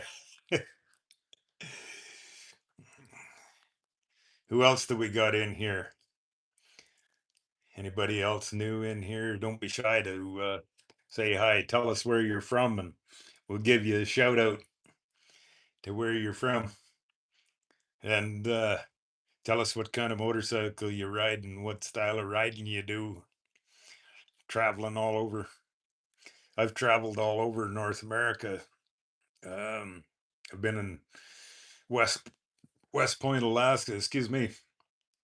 I've been in West Point, Alaska, to Cape Spear, Newfoundland, to Key West, to San Diego.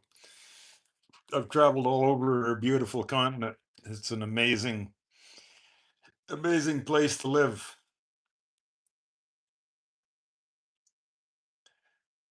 Message redacted. Welcome in, my friend. I do motorized bicycles for the tinkering. That's awesome, my friend. Motorized bicycles. That's awesome. What explain more what you mean. You are you building them yourselves? You have a bicycle and you put a motor on it to drive it?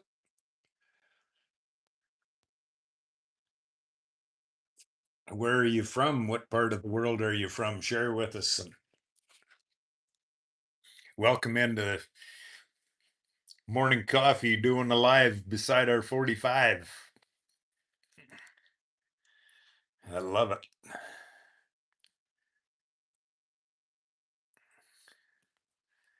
I keep scrolling through. I love trying to keep up to everybody's and give everybody a shout out of where you're from. my shirt. Friend of mine custom makes these for me, and what that stands for, Cactus Panhead. That's my handle on my YouTube. Cactus Panhead loves cactuses. I got the nickname Cactus several years ago from some buddies of mine on a cross country road trip. Fun stuff, motorcycle fun. So that's how I ended up with the name Cactus, and then so I just threw the panhead in there to when I started the my YouTube channel. Fun stuff.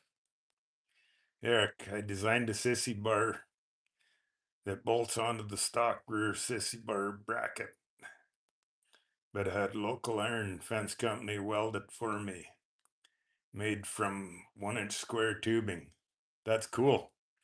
Awesome. Put your own creativity into it, right? And to me, that's what it's all about. It's just build your own, put your own creativity into it. Oh, here's a message redacted. Is motorized bicycle. So beach cruiser bicycle and Chinese engine. I'm in New Mexico. Well, welcome New Mexico, and a shout out to a shout out to New Mexico, and welcome to we're doing a live morning coffee by the 45. New Mexico, beautiful state. Unfortunately, that's where I got run into. I'm not sure if you saw the videos. I was on my way to run to Raton when I got rear-ended on the highway. I was whatever. It was up by just south of Wagon Mound, where I got run into on my old 45 in July of 24. And so if y'all that are in here, if you haven't heard, I'm still not back riding after the accident, my shoulder being dislocated, and twice a week physical therapy. I've now got this muscle here across the front of my shoulder completely tore off the bone. So in June, I'm booked in for surgery to go get this muscle all stretched back out here and reattached onto the bone. And I'm going to be in a sling for 7 to 9 months, my surgeon tells me, and then back to square one, beginning of physical therapy for it'll, it'll be months, I'm sure.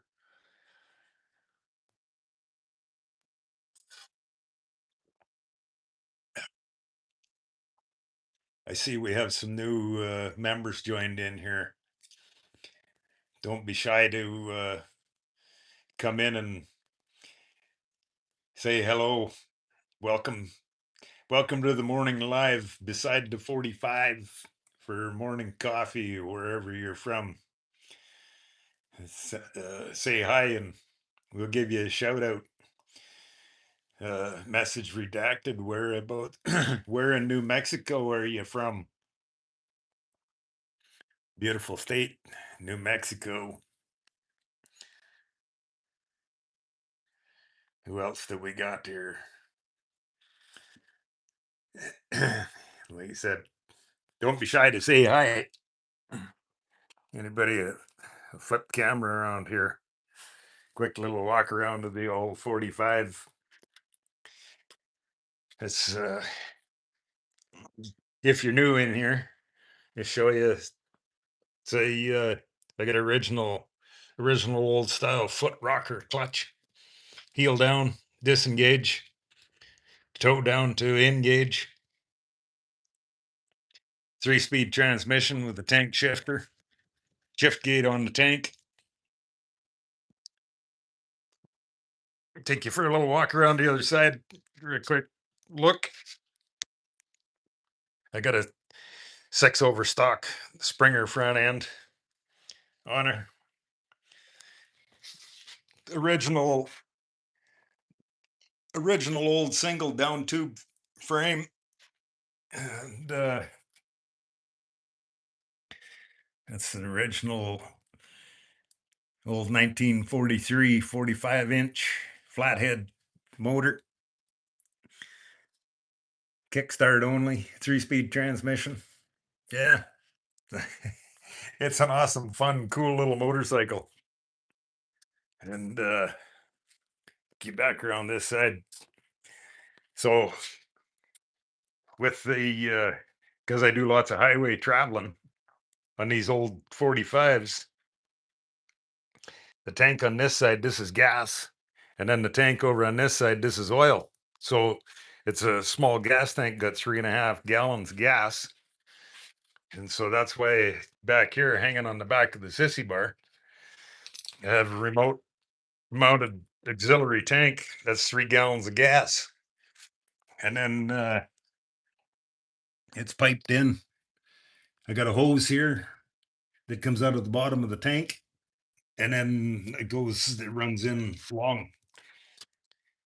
along the side, and then down along the frame here. I got an individual, it's got its own shut off valve right here to shut that tank off. And then out of that tank goes over, and I got it teed in and tied into here. So that goes to carburation.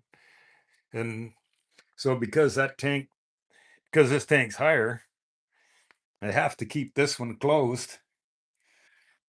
Otherwise, with the gravity flow here, this gravity flow, because this is higher than that one, it'll overflow that tank. So I always keep this one closed, and I run this one dry first. And then when I run out of gas, close this and open the main tank. And then I've got 3.5 gallons of gas to run another 100 miles before I got to stop for gas. So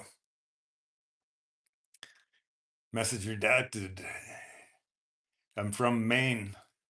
I moved to Albuquerque for the bike trails and retired. Nice, nice. If you it, a lot less snow in Albuquerque than there is in Maine, anyways, and some beautiful, amazing country through New Mexico.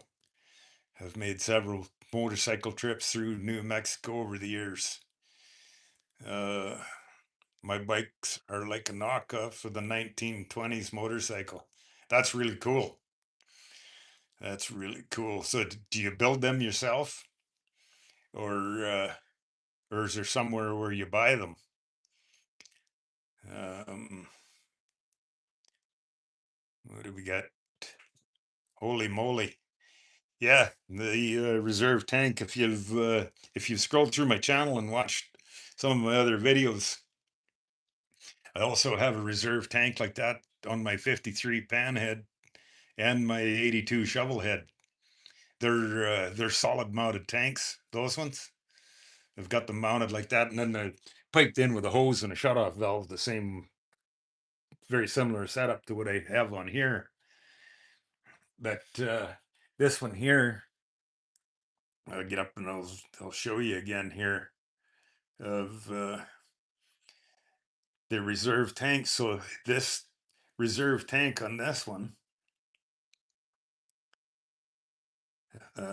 you've got another one that's in parts and you're getting ready to build.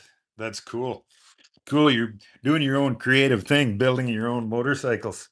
So I'll just flip the phone around here again, explain this to you of because of because of the adjustable sissy bar that I made on this one that I can adjust the angle. I I didn't want to mount this one rigid. So I got this tank. It's supported and hanging off a 2-inch leather strap. So this 2-inch leather strap, it's plenty strong enough to hold that 3 gallon. That's 3 gallons of gas. And so what I did, I obviously got it mounted and buckled up here. And then what I did down here, I punched a hole. I punched a hole through the leather, and then I got the fitting going through there. And so that way it can't. Sorry about the sorry about the the camera footage, but kind of all over the place. But that's uh, that's how I mounted it. So that 2-inch strap that's carrying the whole load, and then I just put a couple of straps around it like this, just to hold it in the strap. And that way, when I adjust the sissy bar, the tank just kind of floats around there. It works awesome. It works awesome. Or so it has been so far, anyways. Haven't had no issues with it. So, um, haven't scrolled your channel. Will do. You just showed up in my feed. Yeah, cool. I hope you enjoy my channel. If um, my channel's kind of a mess of videos of when I started this YouTube. It was new on social media. I didn't know what I was doing, and so all my footage is all just real and raw and shaky. And I post basically whatever I have for footage um, on my channel. So what I've been working on recently was I've created playlists of each motorcycle. So if you are going on to my channel, go in and scroll into the playlist. And so I've created a 1943 flathead playlist, 1953 panhead playlist, 1963 panhead playlist, 1982. So yeah, I've got 6 different playlists created, and the videos aren't very well organized in there yet, but the I'm progressively working my way through to building more road trip videos. So in the flathead playlist, I have a 6-part series of showing a bunch of footage as I was building the handlebars, building all this sissy bar stuff, mounting the saddlebags before I headed to California. So I've got six longer form videos in there if you're interested. And then I've started building, just going through old footage, building some road trip videos with my 53 panhead. I've still got a bunch of footage that I want to go through and make longer form videos. I just haven't got to it all yet. And then, yeah, I love it. Yes, I love what you have going on. Well, thank you, Eric. Much appreciated, my friend. And I love it that you're in here and sharing your comments and ideas as well. I love sharing with everybody. Um, Great that you're keeping those classic bikes going. Oh, yes, absolutely. Message redacted. They put a smile on my face every day. To me, motorcycling, it's not about the kind of bike you ride. It's not about big horsepower or high speed. It's To me, it's 2 wheels and freedom in the wind. It doesn't matter. That's what it is to me. That's what motorcycling means, is freedom in the wind. And I love the community of it, of just, we all do it because we all have a passion to be in the wind. There we go. Brad Pitbull. Absolutely, my friend. Welcome into we're doing the live here this morning. We're live out in the garage beside the 45. And welcome to join in, Brad. And yeah, for sure, freedom is what it's all about. Where are you from and what do you ride? Come and uh, leave us a comment. Tell us where you're from and what you ride. Skateboarding. Oh, cool. You're a skateboarder, are you? I've never, from Oregon. Well, welcome to, and a shout out to the beautiful state of Oregon. Beautiful, amazing countryside. Ride the coast. Anybody that's never rode the Oregon coast, you don't know what you're missing. Amazing.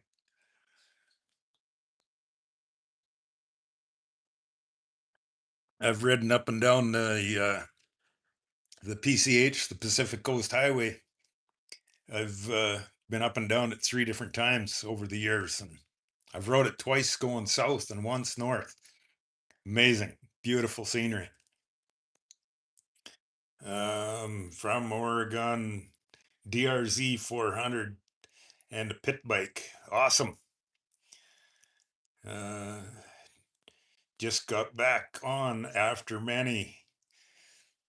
That's awesome, my friend. Brad, what, so tell us what a DRZ 400, is that an off-road? Excuse me. Is that an off-road bike? Uh, Dirt trail, backcountry, or is that a highway bike? I'm not familiar with that one, but mm, another one of them wild man that rides a skateboard. I don't think I have quite enough talent to ride a skateboard, but Suzuki on off-road supermoto. Cool. That's so enduro style stuff. That's I got lots of friends that are into doing that, and that's pretty cool. I don't tend to do that. I spend a lifetime working out in the mud and the dirt, so I tend to try to stick to the pavement. But Suzuki Dual Sport, yeah, that's cool. That's a pretty huge sport, worldwide, global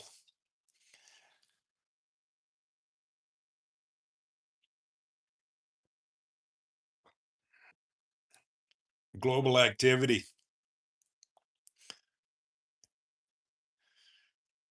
Brad Pitt, love it all. Absolutely, my friend. That's the way I see it too.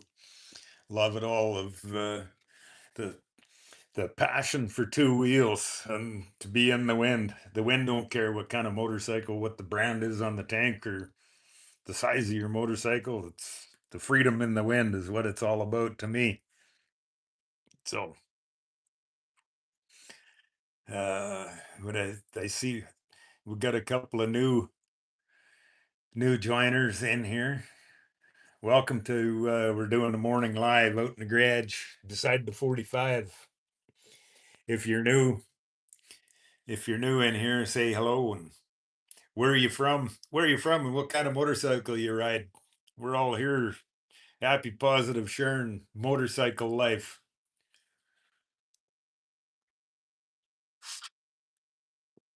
I'm not sure um, if you've seen my other videos, but I haven't been riding.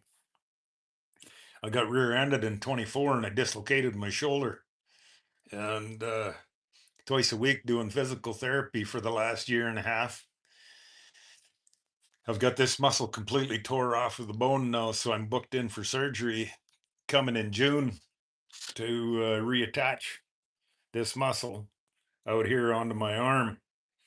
And my surgeon tells me that you'll wake up in a sling and you'll be in the sling for 7 to 9 months.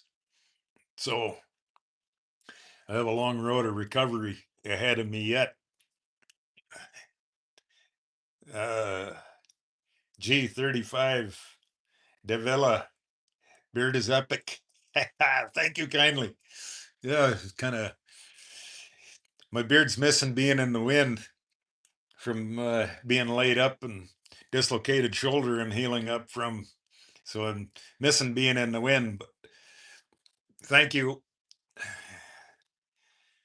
What else we got? I had lost my spark for riding, depression, and memories of joy in my youth. Riding trail bikes came to me. I got the KLR to sort of rekindle that. That is awesome, my friend. I love it. I love it. I love it. To rekindle the passion and start again. Hey, look at where you are. You're in here on a live with. That's my whole intent of this to support everybody, be positive, happy, motorcycle. life. That's what it's. Thank you kindly. You've got this, dude. I that's why this is only my second time doing this live, so it's kind of all the same as the rest of all of my videos on my page. It's all just raw, live, me, happy, clean, positive, and I want to share that with the around the globe of this is what it's about to me, motorcycles. Uh, Michael Gump, hope you heal well, sir. I had the surgery and it's done well for me. Thanks for the continued inspiration. Oh, thank you kindly, Michael. Michael Gump, you had had the same surgery. How long was the recovery time?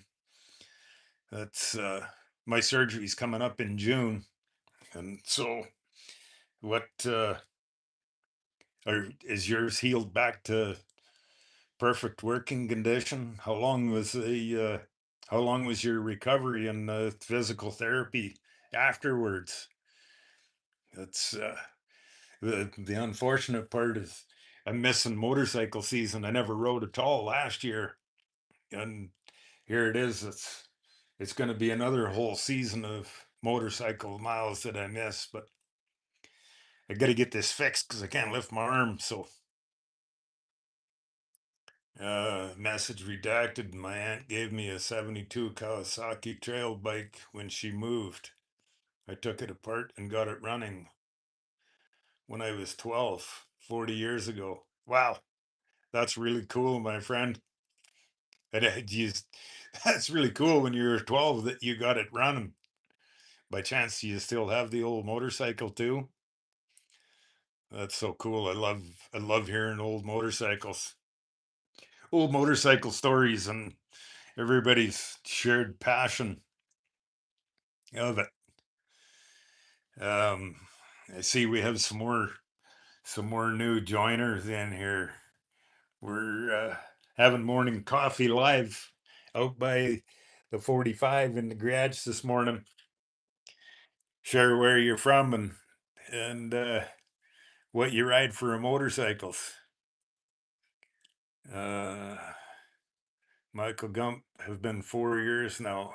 Thankfully for me, I have done in September and was good by the next season.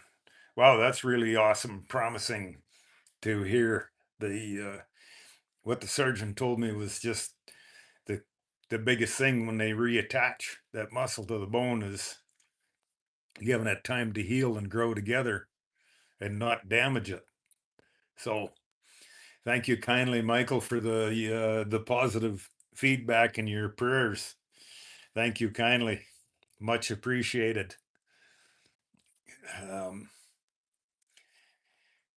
Mid June, I go in and for the surgery, and so that's when the new beginning starts.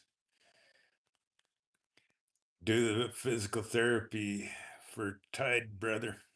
Yes, yes, absolutely. Unfortunately, I from when uh, July, August, when I had the first orthopedic surgeon, there were no tears bad enough to warrant doing surgery.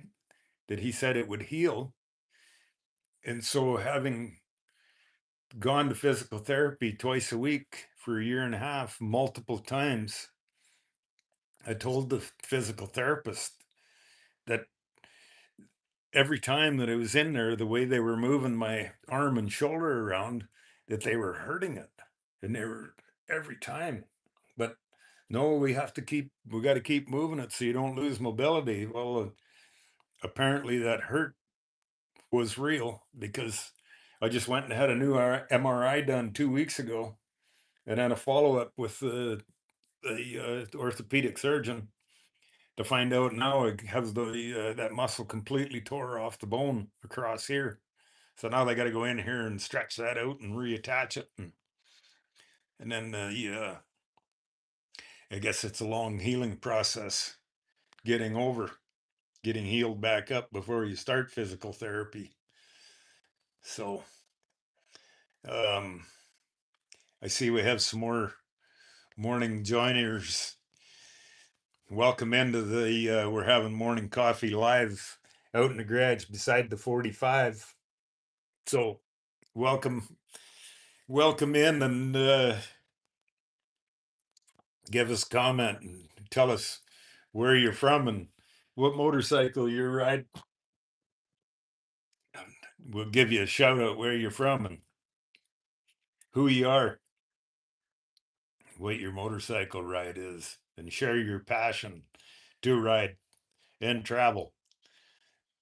It's a picture of me and my crazy handlebars. I don't know if you haven't, if you've been through my channel and seen some of my videos, I have this my straight up. Most people think I'm crazy handlebars, but I love it. It's fun stuff. Interesting about my big Honda. It has a 5 1/4 spread for risers on top of triple tree. So designed full 2-inch tube risers with 1.5 bars. The bars look like high drag bars, but are swept back. Oh, that's cool. That's cool that you're building your own creativity and putting on your motorcycle and they function well and turn out and they put a smile on your face. That's what it's all about to me. I had a dislocated shoulder, message redacted. I had a dislocated shoulder and screws to tighten it up and a successful surgery and no more troubles. I hope ev- everybody's positive comments of their shoulder stories and histories is it's good positive feedback for me, gives me good hope to the progress of. I'm just I'm sad that over the year and a half of physical therapy and I completely detached and tore mine apart, but it is what it is, right? To get the surgery done and start over. So they see we have some more new viewers in here. Don't be shy to say hi and tell us where you're from and what motorcycle you ride. It was 20 years and I can trust it. Well, that's good positive outcome of your success of having your shoulder repaired. That's uh that's what I'm going to do with mine too. Get it healed up and or get the surgery done and then the long slow process of the healing time and then back into physical therapy for not sure how long it'll be, but 6-inch scar. Ouch. Well, I guess the scars tell the permanent story. There's no hiding them. Apparently, they can do mine all through the arthroscopic. Just I think the 3 little cuts they go in there. However, they do that. So they it'd be small scar marks from the surgery. Who else do we got in here? If you're new in here, we're having our doing a live beside the 45, having our morning coffee. Welcome in and don't be shy. Say hi and tell us where you're from and what kind of motorcycle you ride. We're out. If you're new in here, this is my 1943 45-inch flathead. Pretty cool, fun little motorcycle. I love it. Built from a basket case of parts. So, right on. Well, I love it, you guys. I hope you're enjoying. this live time. Um, don't be shy to ask if you've been on my channel or not. There's I've created I've got 6 different playlists so far created. I've built the playlists as per motorcycles on my channel, and whatever. It's kind of, my whole channel was kind of a mess, but I, I started social media and my channel before I knew what social media really was about. So it's kind of a mess. But if you go into the playlist, if you're interested or curious about my motorcycles that I ride, they're most of them have their own individual playlists created. Uh, Michael Gump, Ohio boy here, '08 Cowie, 1500, a 94 1500 4-speed kick, 93 XL. That's awesome, my friend. Got a collection and a selection that you can ride daily too. That's awesome. Uh, Ohio, beautiful countryside. Some of the richest, most precious farmland on the continent. I love it. Um, how about have everybody that's in here? Have we done cross country road trips and traveling?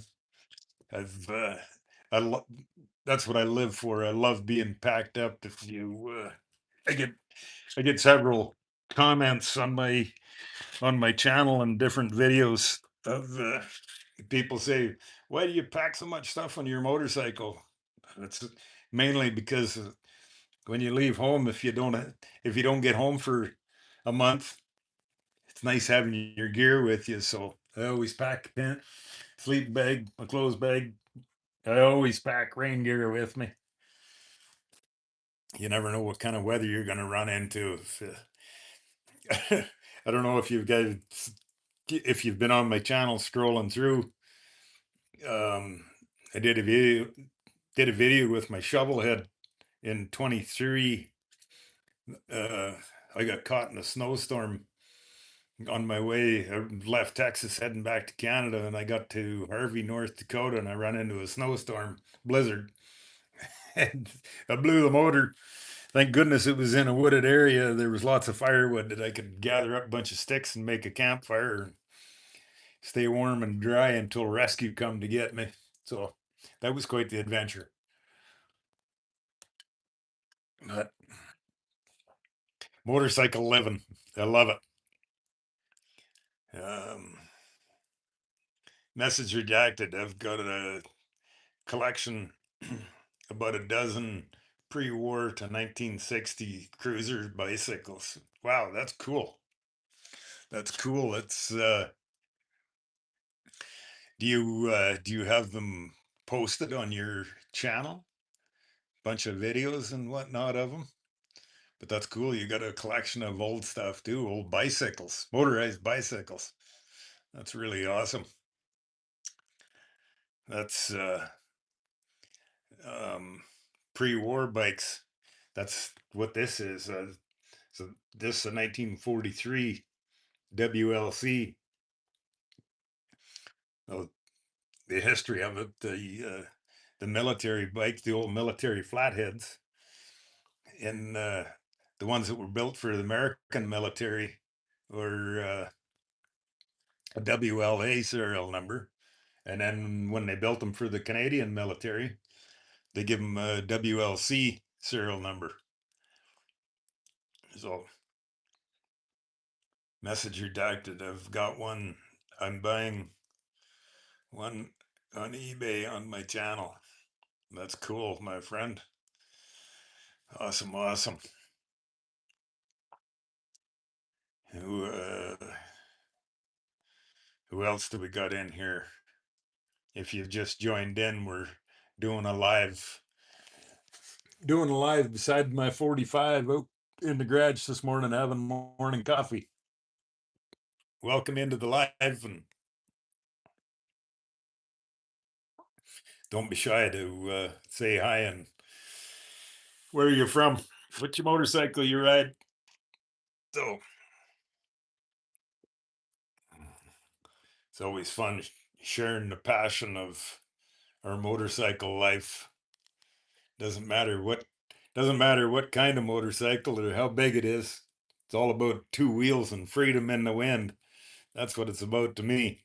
So I love it that how the simple old motorcycle can bring everybody's passion together of whatever style of riding you do. It's all two wheels, right?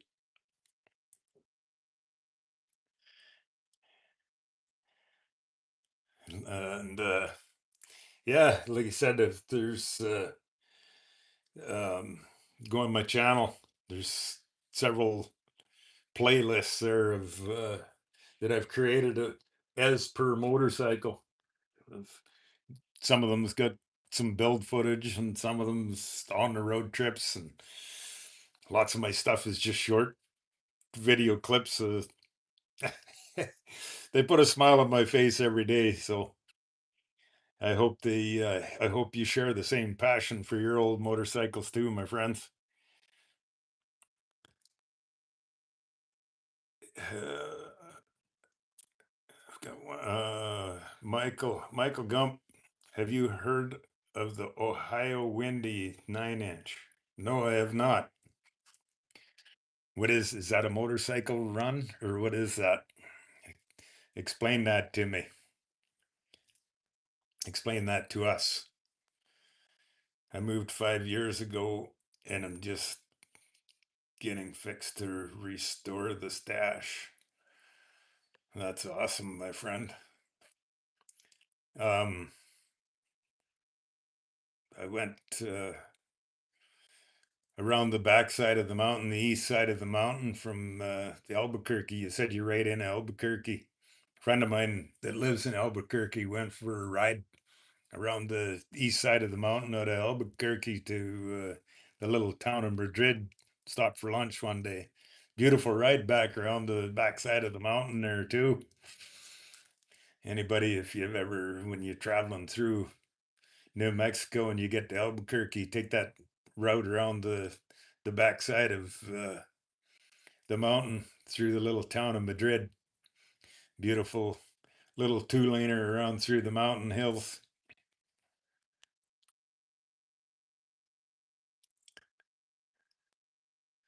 Who else we got in here? Good morning.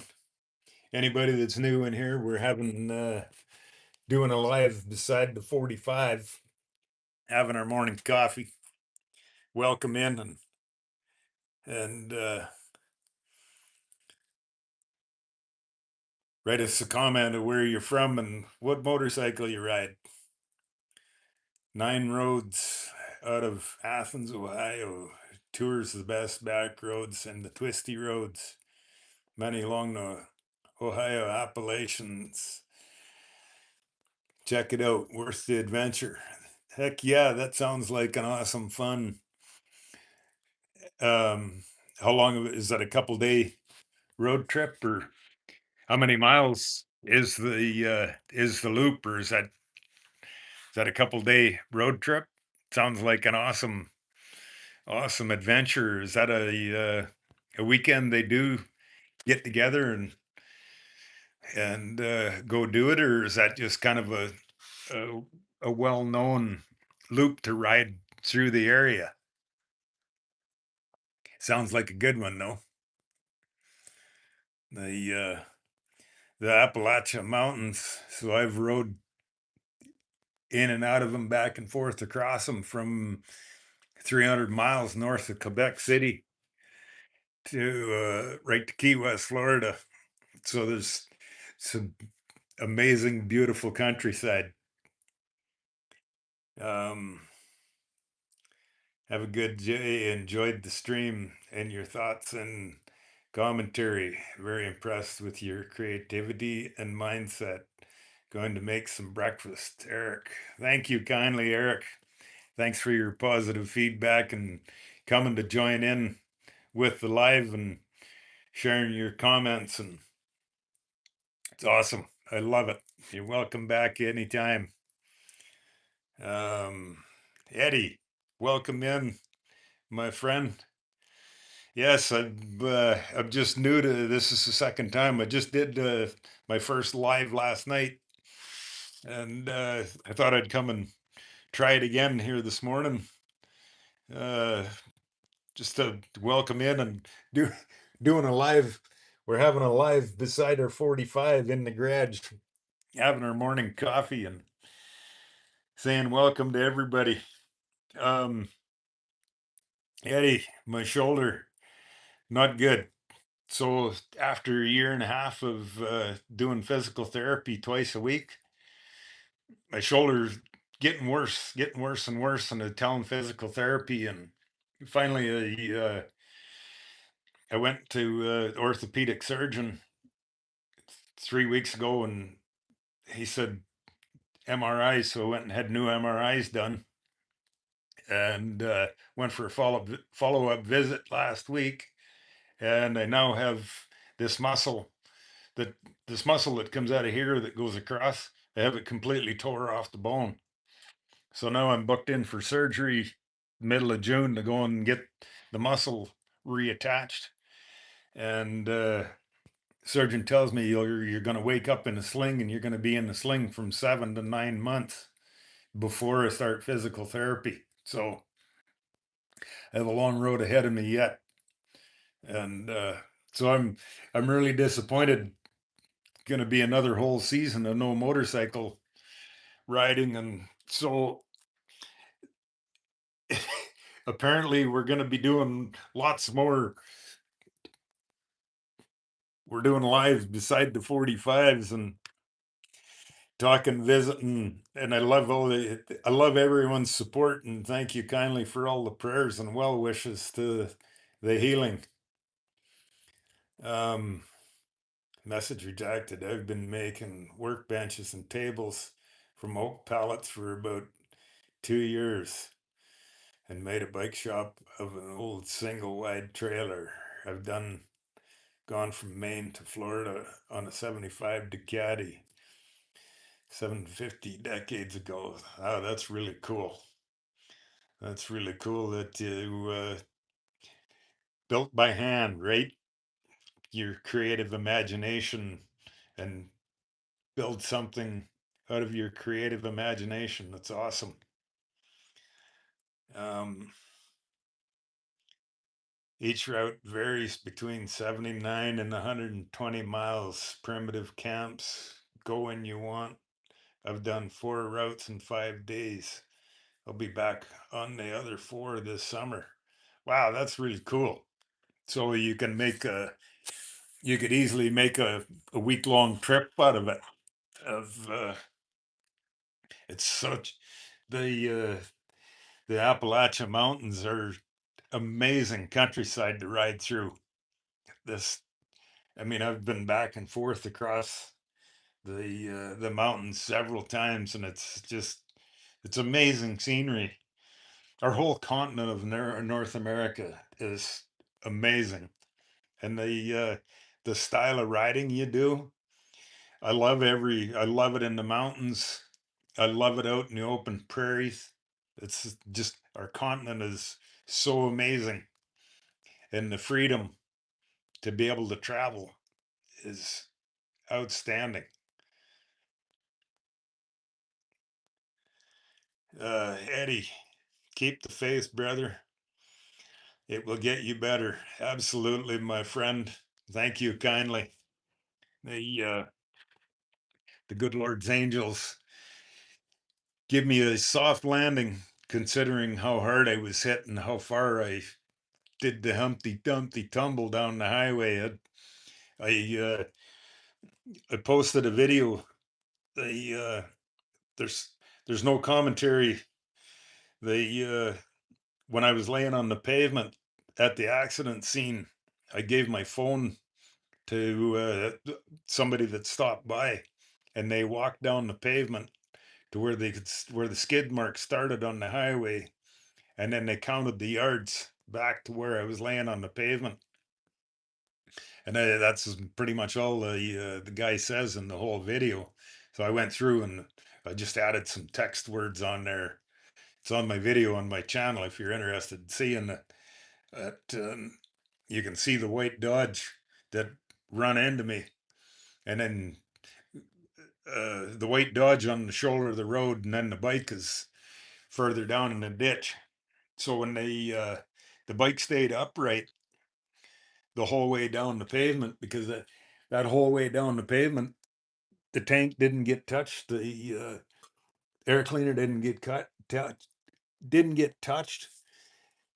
I think it bent the clutch pedal and the footboard, and I think that was just from when the bike fell over down the bottom of the ditch, because nothing else got damaged. I mean, everything on the back end got all wrinkled up from the impact, but it didn't. The bike didn't get slid down the pavement.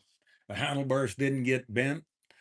All the frame and everything, the Springer front end, all got bent, but that was it. Never bent the handlebars. And when I got hit, I have no memory of the accident, but I'm positive that when I got hit, I got launched off, and I think I went between the handlebars because I had my tent on top of the handlebars and the uh, different straps than what I got here, but the tent was all ripped to shreds, and then the headlight was folded, laying right forward on the front bag here. So I'm pretty sure I went between the handlebars, and I don't know for sure, but this is my knee that got banged up so bad. I had a couple puncture wounds there, and I think I probably caught them on my on the riser on the handlebar, and that was a nasty experience because I got a bad infection in there, and I spent 11 days in the hospital, hooked up 24 hours a day of three different kinds of IV antibiotics, and I got lots of pictures and video footage in the hospital. Oh, my leg, my leg was leg and knee was swole up. Like my leg was swole up about that big around right to my ankle and my foot, and yeah, it was a nasty bad experience. So somewhere in here were the two bad puncture wounds, and it was a nasty 11 days in the hospital. And then of course my entire torso, my for the first 3 months I couldn't sit up myself. My sweetheart had to give me a hand to get up off the couch, off a chair, out of bed. Oh, it's brutal. Thank goodness, and a shout out to my to my sweetheart for her patience and love and passion for me to help me through all of that. So, um, Michael Gump, you can get lost in Ohio and West Virginia and not care.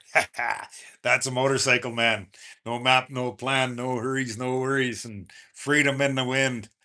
I love hearing that, Michael. And that, to me, that's what motorcycle riding's about. Oh, it's raining that way. Let's go the other way. And there's nothing better. Nothing better. Um, Eddie, do you have a certain time you do your lives? No, I don't. I'm just, last night was the first time that I tried this live. And I thought, in, a, in last night, there was a couple guys in from Australia, from South America, from Canada, several US states. And so I thought this morning, well, I'm having morning coffee. Let's go and do another. I love it. We're coming live from the 45, beside the 45. And so no, I don't have a set time. Um, I don't know. Would that be a good idea? Like I said, this is only the second time that I've done this, so I just thought I'd come and give it a try. And uh, I love sharing. I love sharing my passion for motorcycles, and I love it that you guys are joining in and participating and writing comments and sharing your motorcycle passion and story as well. So, uh, live in southeast Missouri. Oh yeah, beautiful countryside in the Ozarks. Um, so how far are you from the pig trail? The last time I was through the Ozarks, rode the pig trail. When was that? 2016, I think it was. I rode the pig trail. Me and a buddy rode down from Canada, and we were up in Sioux Falls, South Dakota. Get up in the morning, stop and got oil changing the bike, and said to my buddy, I said, "Well, where do you want to go today?" And he said, "Well, I don't know. He'd never been down there before." And I looked at him. I said, "Well, let's go to Arkansas and ride the pig trail." Okay, so away we went. And so that was the last time I was down there. Beautiful, amazing, amazing countryside that down through the Ozarks. And so, yeah, uh, how far from the pig trail are you? Um,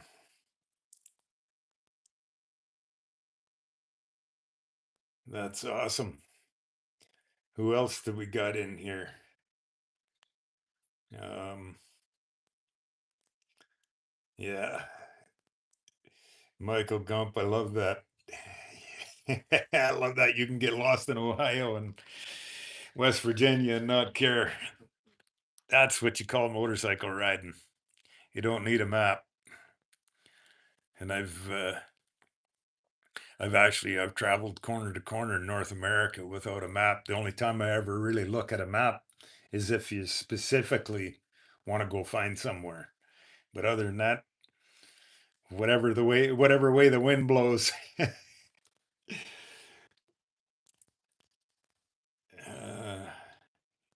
Not sure. Don't go to Arkansas. Didn't lose nothing down there. LOL. That's awesome. Love it. Yeah. Yeah, I've been back and forth across Missouri a few times. And Joplin, right? Stopped in there. Had the oil changed in the bike one time years ago. Yeah, beautiful countryside through there.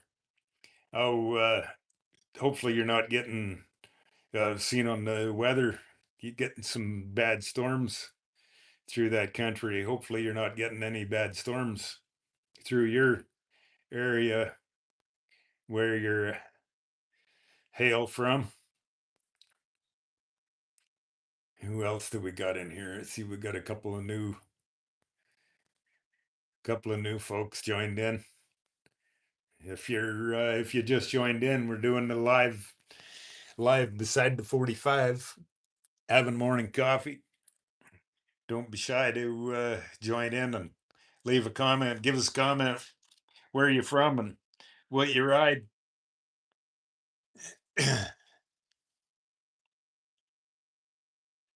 All sunshine and 80s this week. Beautiful. Motorcycle season.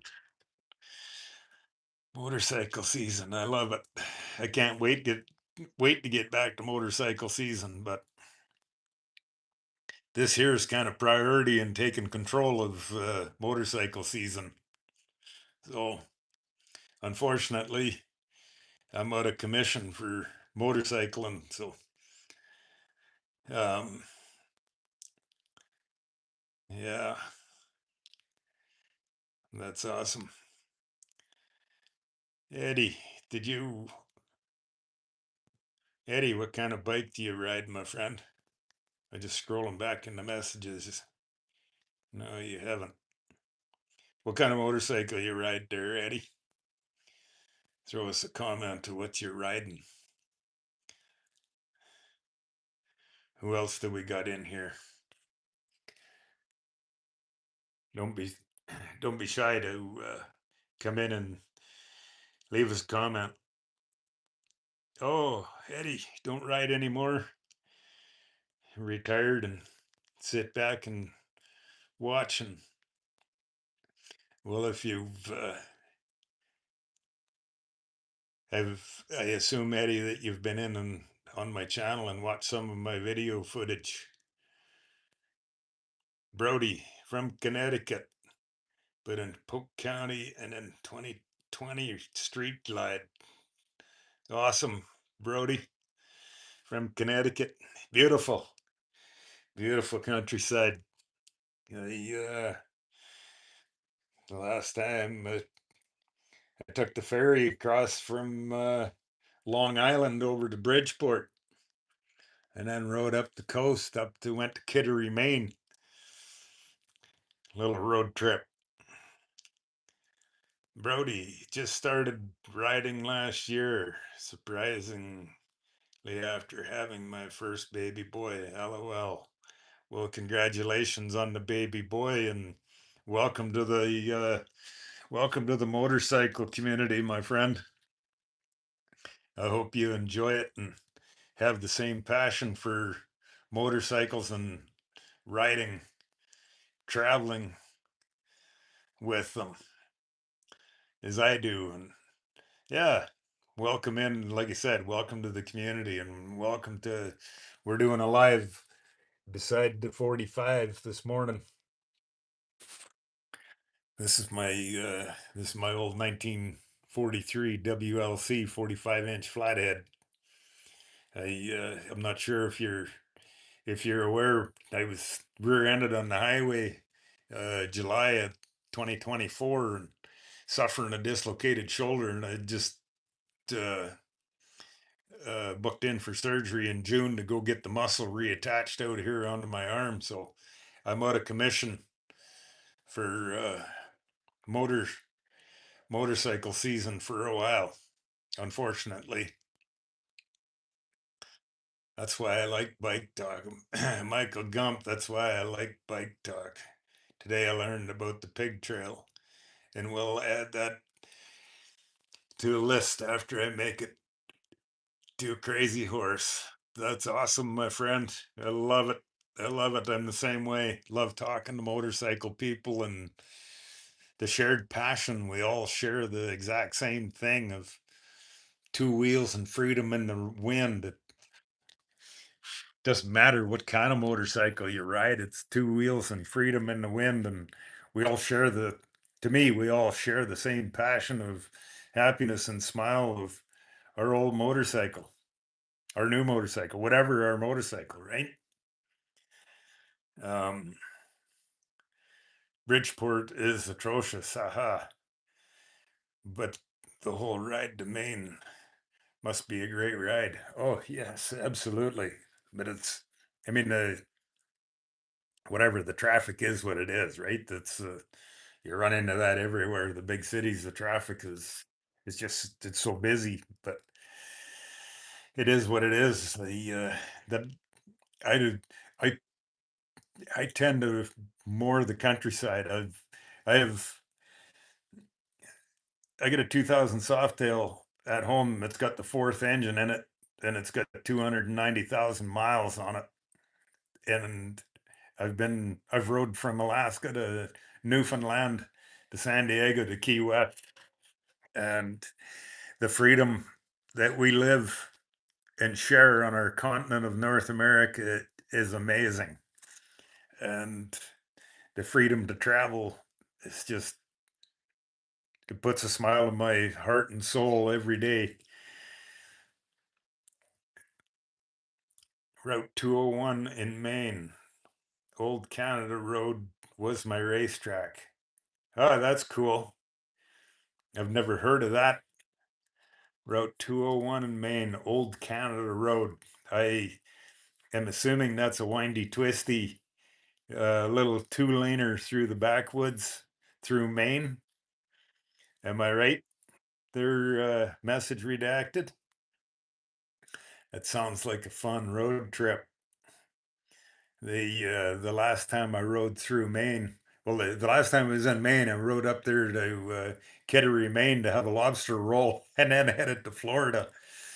But I think it was the time before that I rode up the coast to oh, I've got a picture of it somewhere that I crossed. Oh, what's the name of it? One of the southern routes out of Maine into New Brunswick, and then rode over out uh, into New Brunswick. Went and seen a buddy of mine, and then turned around and headed back west. Uh, Topsham to Greenville, Route 201, 120 miles. Heck yeah, that sounds, and it's all windy, twisty. I assume, I'm guessing that you call it your racetrack. um, if I don't know anybody on here, uh, chalk it down on for a couple of roads to ride. If you ever get out in southwestern Colorado, um, a highway, it's whatever, 40, 50 mile an hour, posted 40, 50 mile an hour road south of Grand Junction, Colorado, heading towards Dove Creek. It's Highway 141. Look it up on the map and put that in your to ride list someday. Highway 141. It's one of them just meanders along the river for 100 and I can't remember what it is, 140 miles. Amazing, beautiful, amazing scenery. And then another one, if you get out in southern Montana, it's called the Lolo Pass. It's just south of Missoula, Montana. Heads over to Lewiston, Idaho, and it's called the Lolo Pass. It's the same thing. It's 100 miles of 50 mile an hour meandering along the river. 50 mile an hour road just meandering along. It's just amazing, amazing, windy, twisty. It like I think most of that one's posted 50, 55 miles an hour. Beautiful ride. Um, 201 goes to Quebec. Cool. And then it crosses into Canada on the 201. I'll have to look that up on the map. Snake's Tail. That's what it's nicknamed as. That's cool. Kennebec River. Awesome. Sounds like riding the coast down from Portland to California. Yeah, that's amazing, beautiful ride on the coast. You're talking on the Pacific Coast Highway, Eddie? That's amazing, beautiful ride. I've rode the Pacific Coast Highway a couple times. Amazing scenery. If anybody hasn't rode that, the PCH, it's amazing, amazing, outstanding road trip. How about anybody that's in here? Have you taken on the adventure to make the road trip across Canada and up into Alaska? Go ride the Alaska Highway and up into Alaska. You get into the north, the miles and miles of open wilderness is amazing.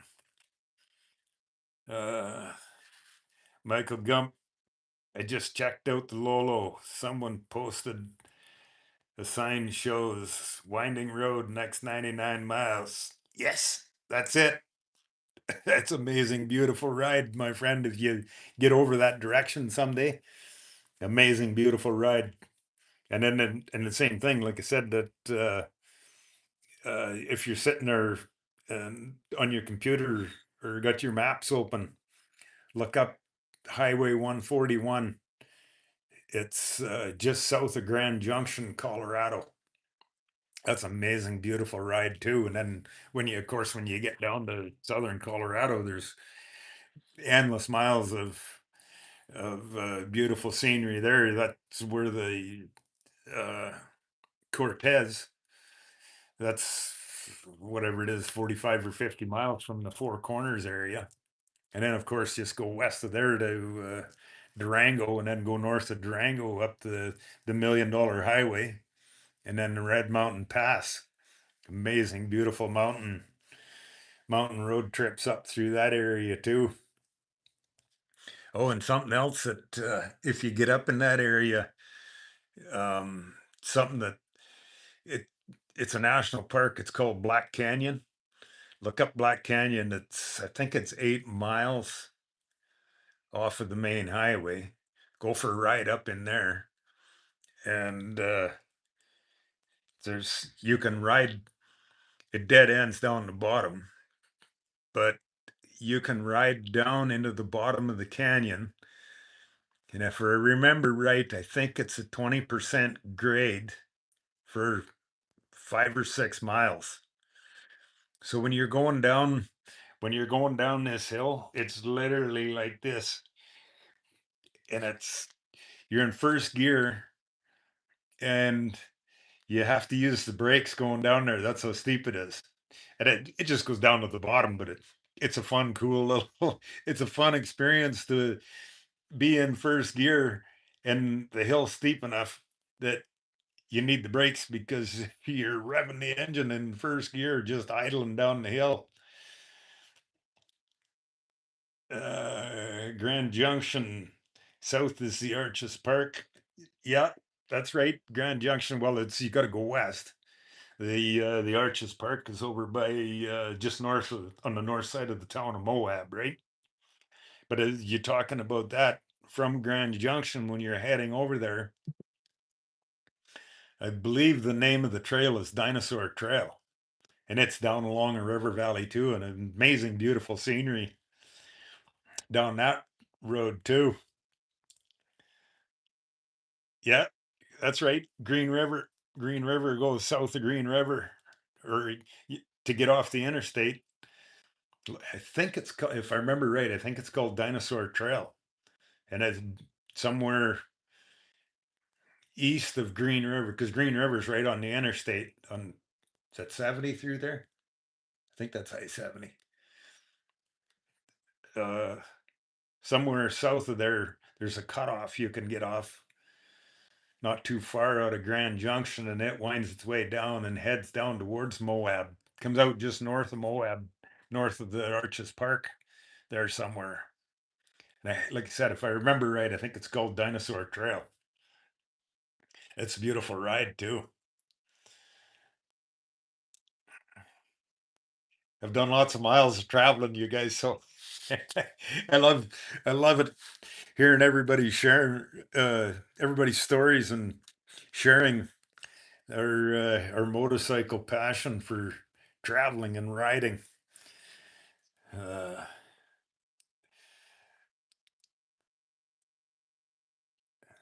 who else do we have in here? Do we got some more? We got a couple more new viewers in here. Welcome to our morning live. We're coming live beside the 45, having our morning coffee with our 45, sharing happy, positive motorcycle life with everyone.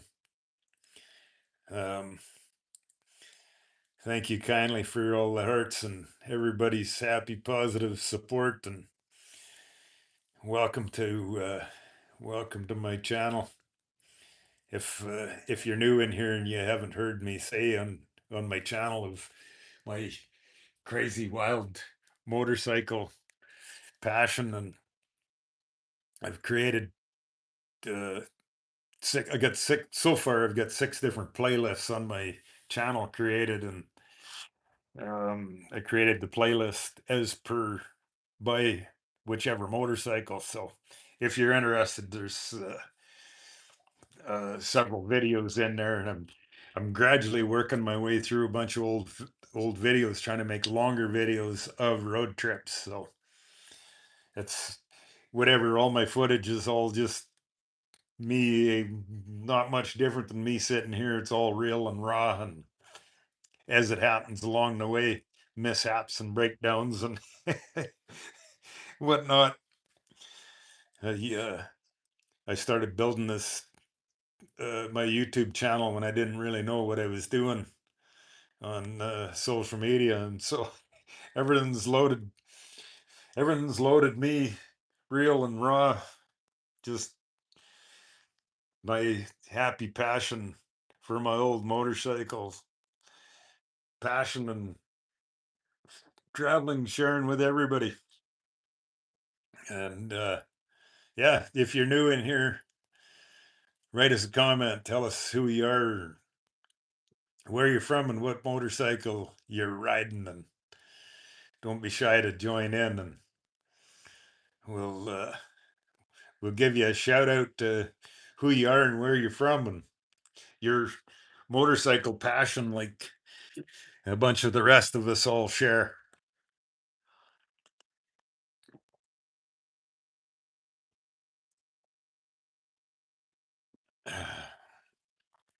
I love sharing our motorcycle passion together. Now, just anybody that's new in here, if you're shy about writing a comment of who you are, I just flip the camera around. That's what we're doing. I'm outside beside my old 45 here this morning.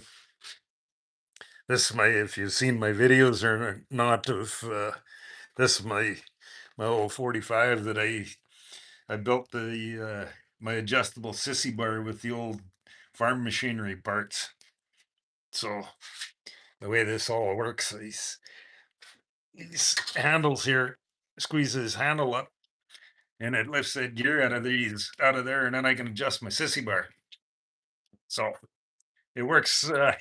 It works pretty awesome to be able to adjust my sissy bar throughout the day, change the position of my backrest. So, and then yeah, just step around the other side. So yeah, like I said, if you're new in here, this is my 1943 flathead original engine, single down tube frame, and then it was a basket case of parts when I started. Kickstart only, 3-speed transmission, and yeah, just fun stuff. And then I put a 6 over stock length Springer front end on it just to kind of give it a little bit of a chopperish look. And I know lots of guys, they say that's not a chopper if the neck's not cut, and it's uh, yeah, okay. I know it's not a chopper if the neck's not cut, but I can call I can call it my chopper because it's a 1943 and it puts a smile on my face every day. So that's why I do this stuff, and that's why I ride, because old motorcycles, they put a smile on my face every day, my friends. So I hope your motorcycle does the same for you. It's the And if you're new in here, if you've watched on my channel, um, I'm not riding because I got my shoulder all tore apart here from it being dislocated, and I'm booked in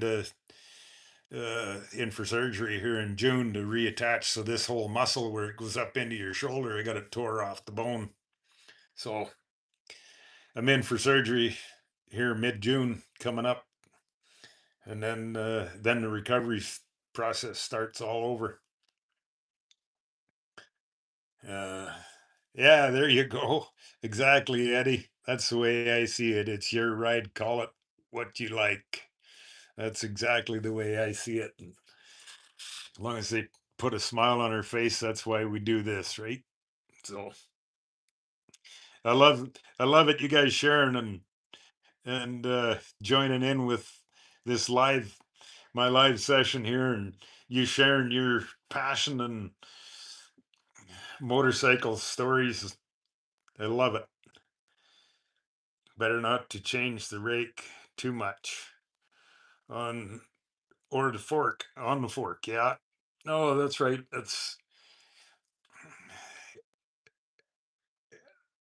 That's my opinion of it. To keep that rake and trail within safe angles. That way you, I like the way it handles. Handles good, feels good, and it's not my style. The real long stuff, the real long fork stuff. But some guys like that. It's just it's not my style, right? It's just like every motorcycle. Everybody has their own ideas and passion of what they want to ride, and so that's, yeah, that's it. Uh, uh, um, what else we got? Right, Easy Rider only looks cool. Yeah, so I mean, as far as that, I've never rode. I've never rode with that long of forks. I mean, on this, like I said, I got 6 over stock length Springer on this, and on my 53, if I remember right, I'm pretty sure I get 6 over stock fork tubes on it. It's hydraulic front end on my 53. But I'm pretty sure the forks tubes are 6 over stock length. It might be 8, but I think they're 6. I love the stance of it. I love the way it handles. And yeah, I just, I'm going to stick to that. If I'm not, it's just not my style, that real long stuff. They look cool and everything, just not my, not my style. That's all. But hey, if we all had the same style, things would be pretty boring. We'd have nothing to look at or talk about, right? So, but what else? Who else have we got in here? See, there's some more new guys joining in. Don't be shy to give us a comment. We'll, where you're from and what kind of motorcycle you ride.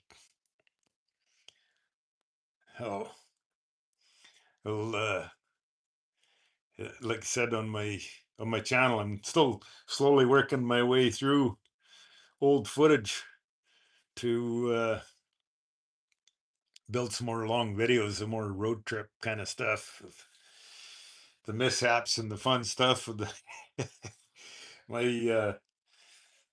uh, my 1953 when I first got it on the road and running, and my first couple road trips were quite the adventures.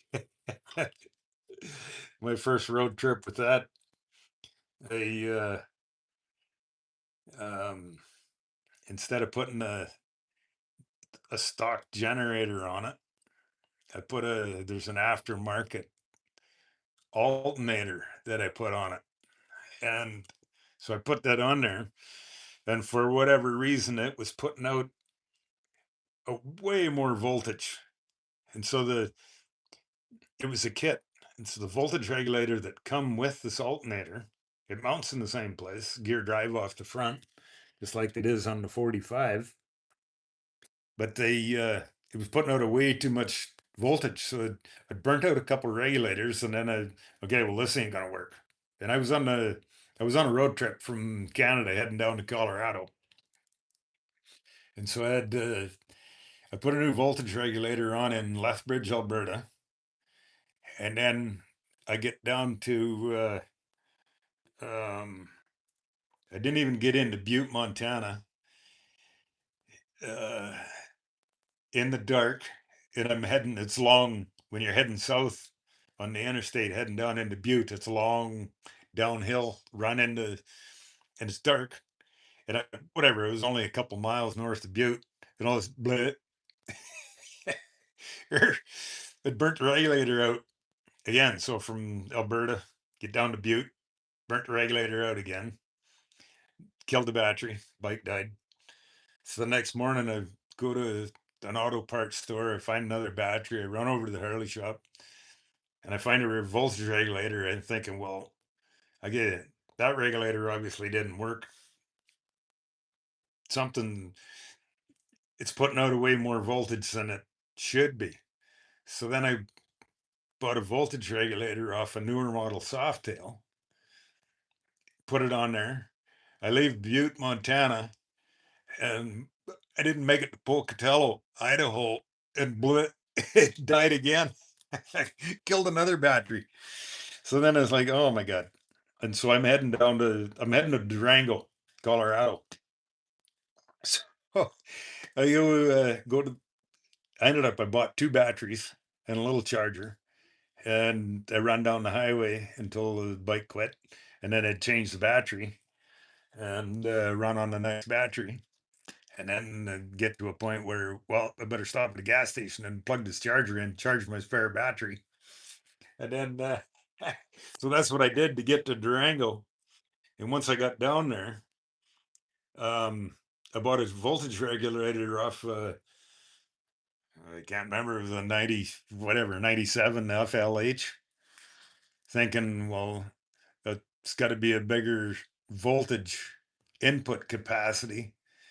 And so I put that on, and that ran for quite a while, lasted for quite a while, got me down. And so I rode back to Canada, and then I made another trip down to Colorado and back. And then I was on a road trip to heading down to Tennessee, and I get down to just north of Nashville, but burnt out again. And state trooper come and picked me up, and he run me over to O'Reilly's. I picked up a car battery, and I strapped the car battery on top of the saddlebag and wired it in under the seat. And then in the meantime, so I'm in Nashville, and I get a hold of Gusher Cycles. Jay Ryan's the guy's name. Call him up. Can you get me a cycle electric generator? Yeah, yeah, absolutely. So he ordered one up, and um, there's a video posted on there of where I got the car battery strapped on the top of the saddlebag, and then a couple of still photo. I got no videos of it, but I posted some videos of Jay Ryan. I took the bike out and he put the new generator on, and they work awesome. So that's what I've been running on it since. And when I built this one, this is all the new stuff made by Cycle Electric. This the whole electrical system, generator and voltage regulator. It's a kit through Cycle Electric generator. They work awesome. Um, Michael Gump, what province are you in Canada? I'm from Saskatchewan, born and raised out in. I'm a prairie boy, born and raised out in kind of uh, central west Saskatchewan, west of Saskatoon, Saskatchewan. If you look it up on a map, basically north of Billings, Montana. Most folks know where Billings is, so yeah, that's where born and raised out there.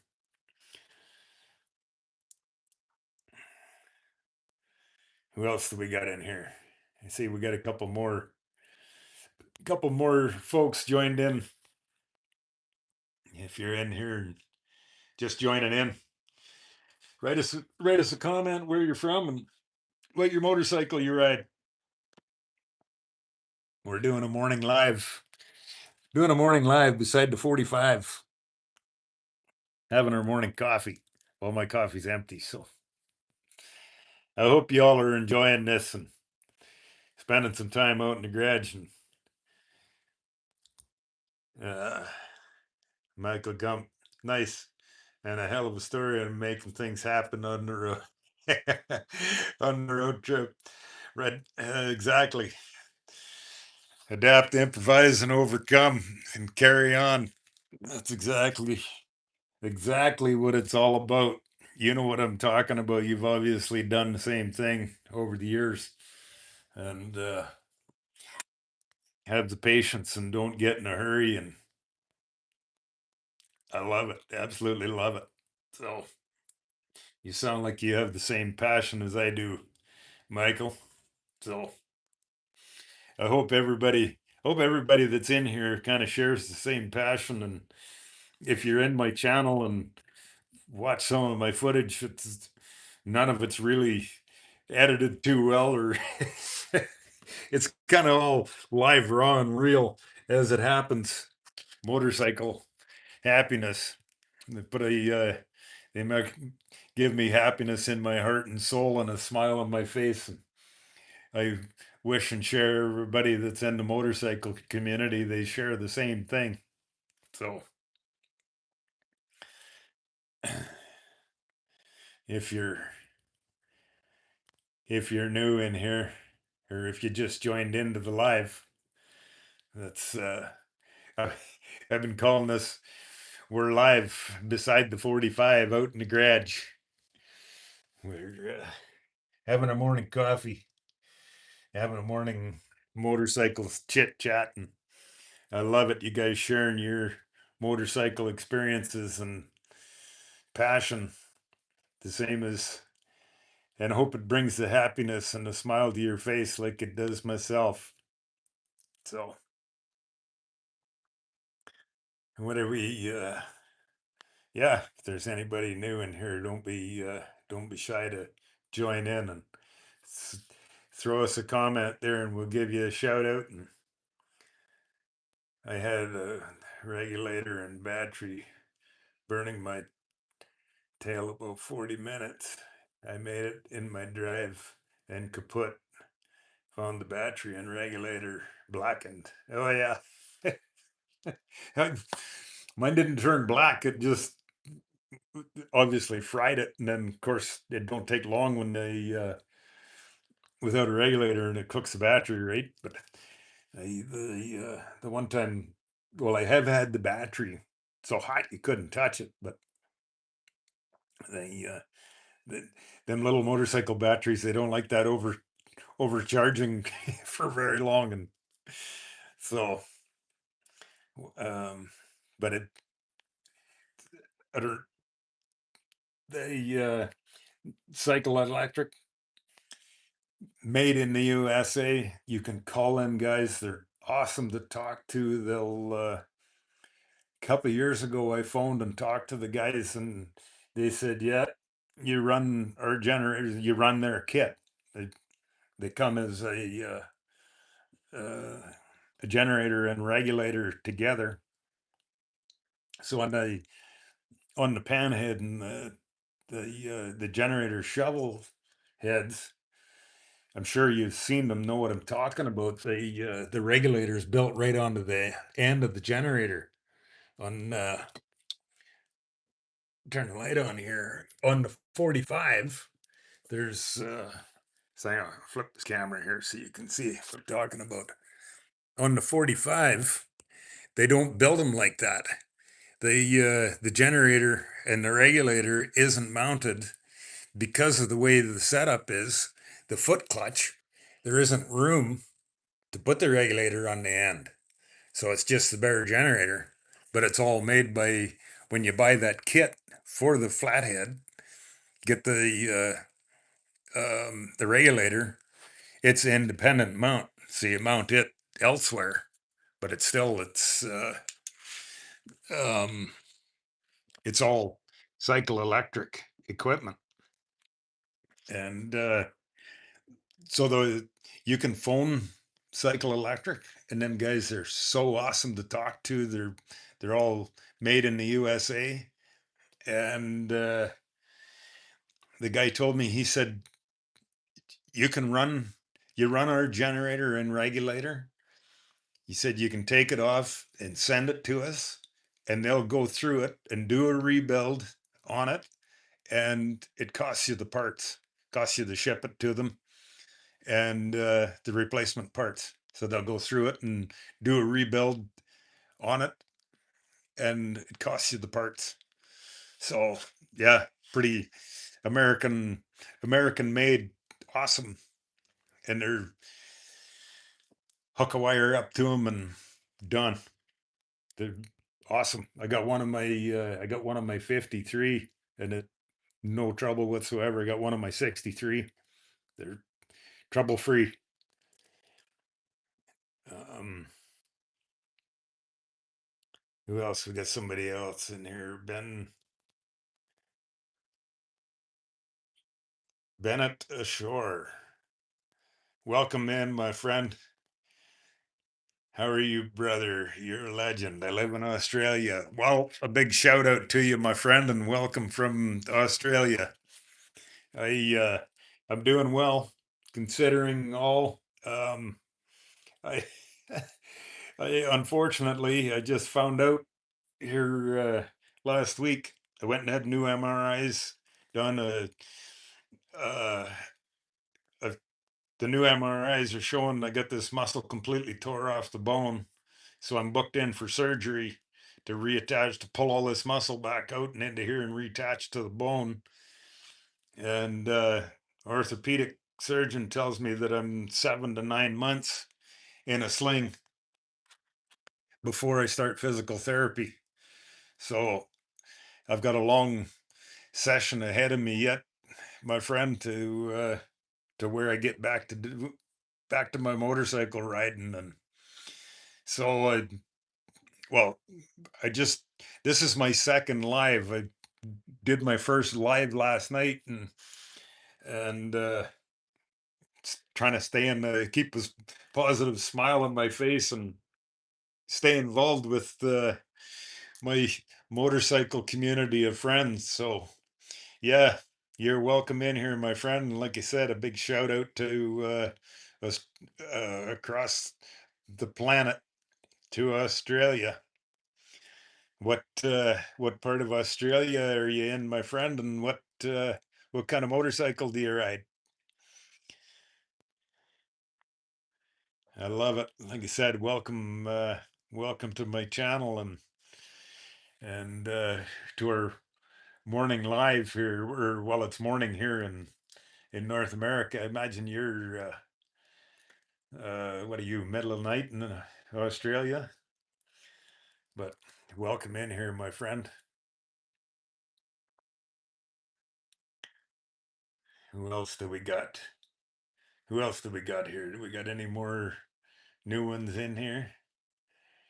Um, if you're new in here, we're doing our we're doing a morning live beside the 45.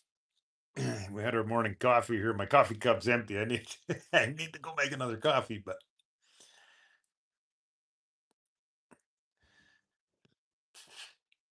Jason Storm, oh, pardon me if I say your name wrong.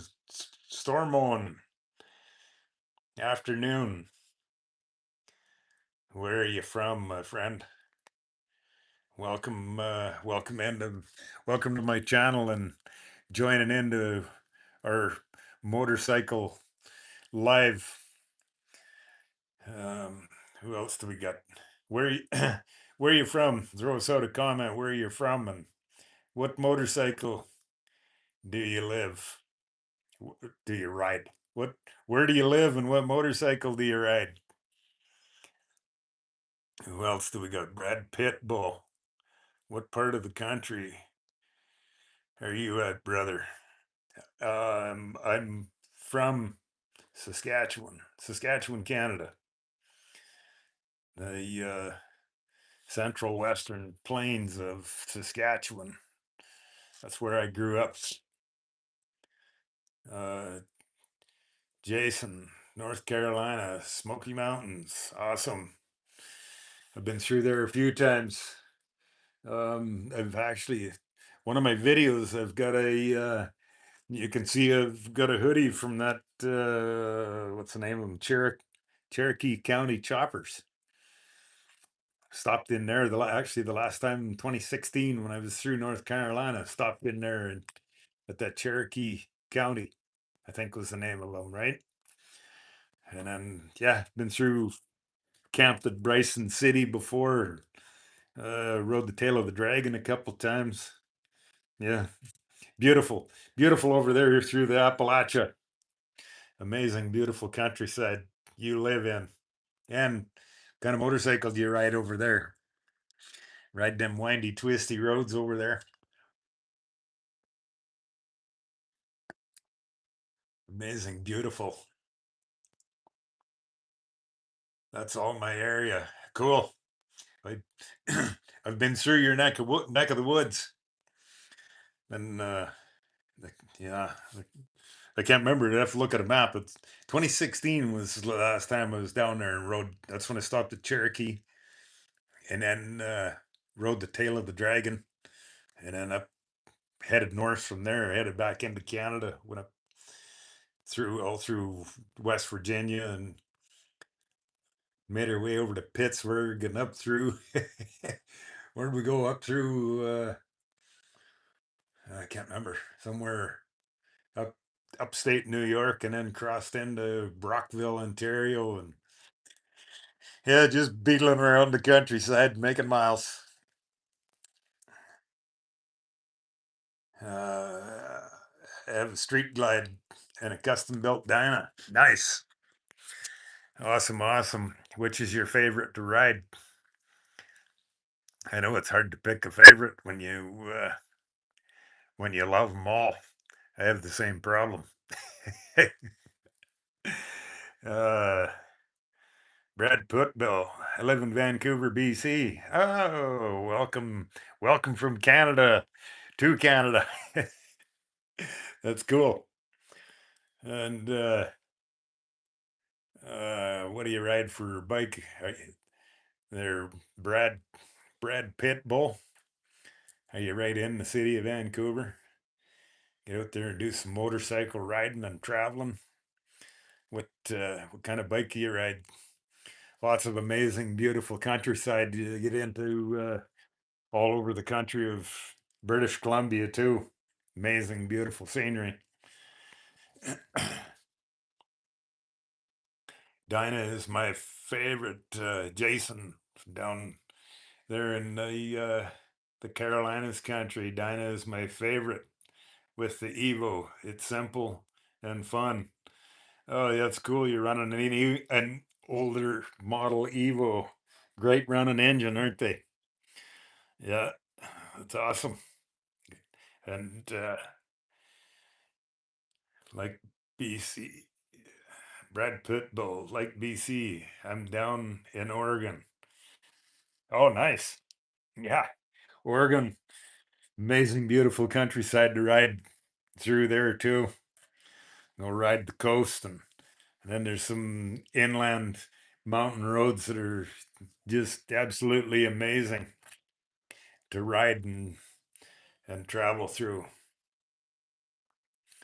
'06 Suzuki DRZ 400 Supermoto Dual Sport. Oh, cool. You get off and do a bunch of back road, dirt trail, mountain riding stuff. That's awesome. I don't, I've never rode that or done that style of riding or ride that kind of bike, but I have lots of buddies that do. And yeah, some of the pictures and videos that they post some amazing backcountry scenery that if you don't ride that country, you'll never see it, right? Uh, Jason, my buddy Scooter Tramp Scotty really turned me on to the Evo, and it's been great. Oh yeah, right on. Yeah, they. I've heard. I've never met Scotty, but I've heard his name before. Heard other guys talk of him, but I haven't met the guy. But yeah, the Evo's awesome running engine. Awesome. They uh, they were a huge advancement of the out of the shovelhead era into the Evo, and still a great running motor.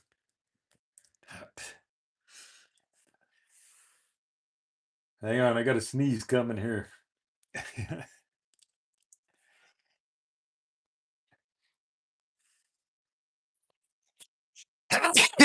Oh, excuse me. One of them. We're having our. We're in here out in the garage doing a live beside the 45. I had our morning coffee with our old 45, and that's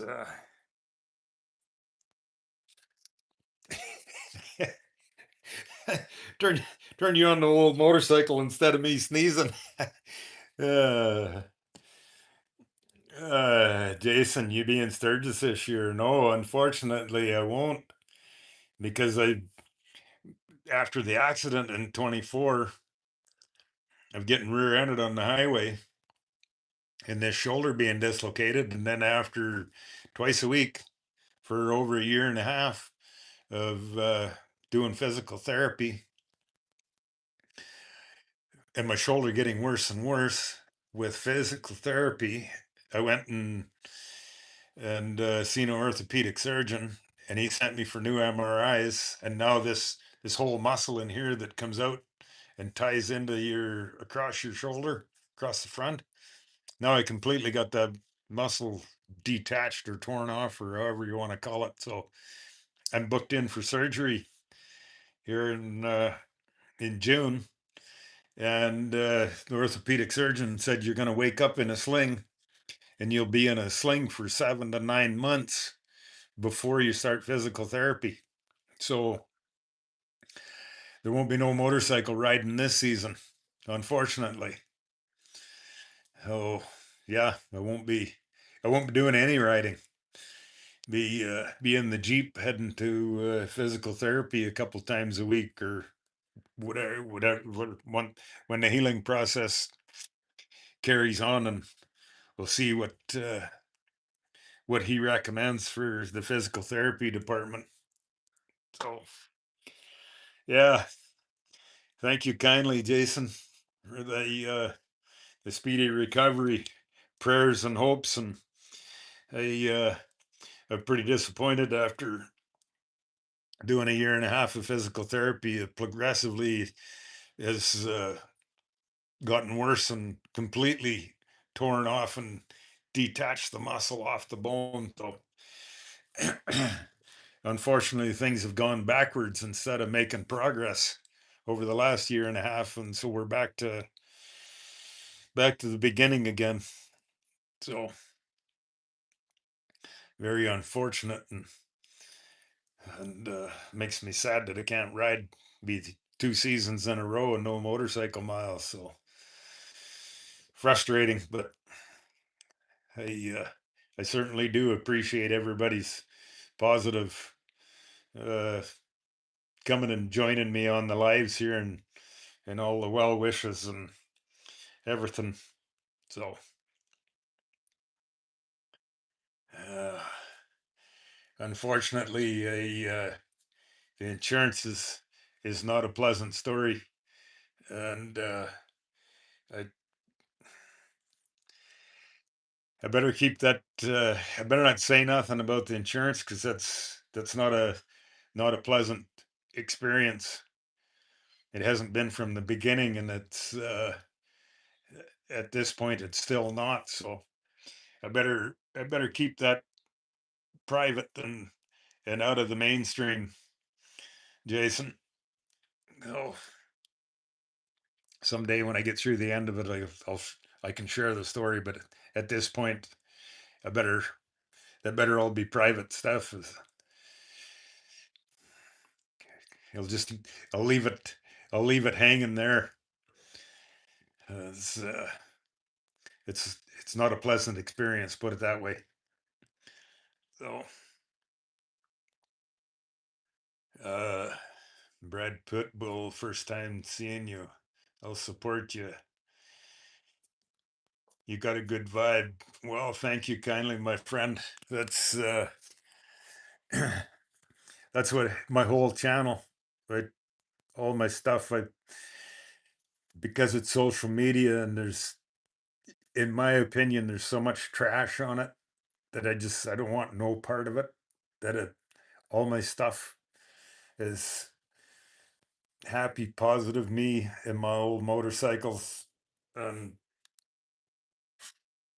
I love the happy supporting positive attitude of everybody that comes to join me on here, and your support and positive comments. That's motorcycles. They bring happiness in my heart and soul and put a smile on my face every day, and that's the way that's what motorcycles are to me, and that's what I want to share with everybody around the world. That's why I post the stuff that I do, and the way I do, and everything's raw, real, nothing editing, no, I call it trash all the time, but call it what it is, right? So yeah. Anyways, thank you kindly for the good vibe, Brad. And like I said, thank you for joining, and you're more than welcome here anytime. And same thing, anybody, if there's anybody new in here, don't be shy to write a comment, share a comment, where you're from, and your motorcycle, your ride, and some of your traveling adventures. And to me, motorcycles are happiness. Doesn't matter the brand, the model, the size, the year. It's happiness is what motorcycles are to me. So I want everybody to. I hope everybody gets the same out of motorcycle life as what I do, and that's why I'm doing this. Um, Jason, dang, I understand. Sorry to hear that. I hope 2027 you can be feeling well and back riding. Yes, absolutely. And thank you kindly, Jason. Well, once the um, once the surgery's done and healed up, and I got the okay from the orthopedic surgeon to get going on the physical therapy, I'll, it'll be definitely dedicated. I mean, I already have been. Unfortunately, it's over a year and a half of wasted effort of the physical therapy to progressively have gotten worse, of overdoing it, I guess. And well, this just turns out to be a a big setback that we got to start over again. But we'll get through it. We'll get through it. Michael Gump, four-wheel drives do need more awareness. Oh yeah, no kidding. Four-wheel drivers do need more awareness. Us two-wheelers are invisible. Yeah, and there's no reason for us to be invisible. It's too many people are more focused on driving this thing than they are the steering wheel, right? I mean, we all see it. You're driving around it doesn't matter where you go, whether they're driving down the road, every stoplight, somebody's looking at their phone. And that's, yeah. And here's what happens, right? Not sure if you've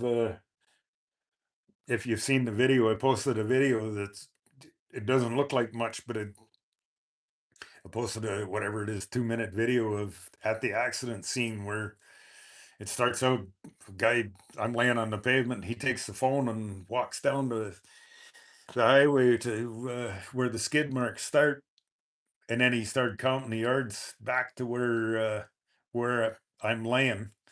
And as he walks back, you can see in the picture the white Dodge Ram pickup, and then further ahead down the ditch, you can see my old bike laying there. That's where it got pushed to. And when he gets back to me, he says 88 yards. That's how far I tumbled down the highway.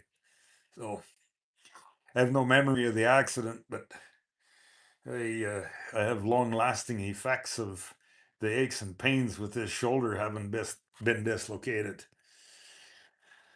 And yeah, all due to somebody not paying attention. That's what the cause of the whole thing of it was. So unfortunate, but it's real.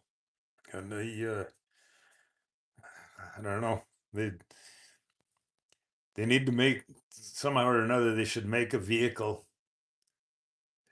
either the phone or the vehicle, so that they sense one another, that when the vehicle starts, that you can't use the stupid thing, right? That you can't pick it up and your text don't work or your social media don't work while the engine's running or something, whatever. I'm not a technical guru guy, but somehow or another, so that the phone is disabled when the key is on or the engine's running or whatever, right? It would certainly slow down the nonsense of the distracted driving, which is so bad nowadays. But yeah, well, I certainly enjoy you guys' input and sharing your motorcycle passion. Yeah, thanks, Michael.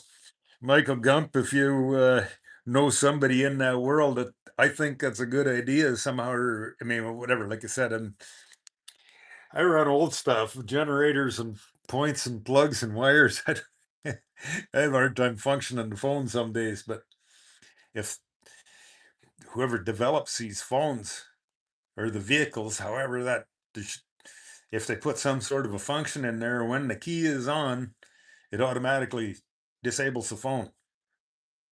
That would sure, it would sure stop this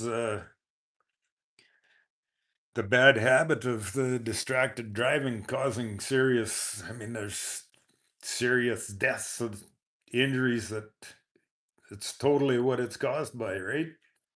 So if somebody's in here listening to that and knows somebody in the technical guru world, there's a tip for you to dig into. Um, I just anybody else? I see some new people stepping into the live here. We're if you're new in here, we're doing a live beside the 45.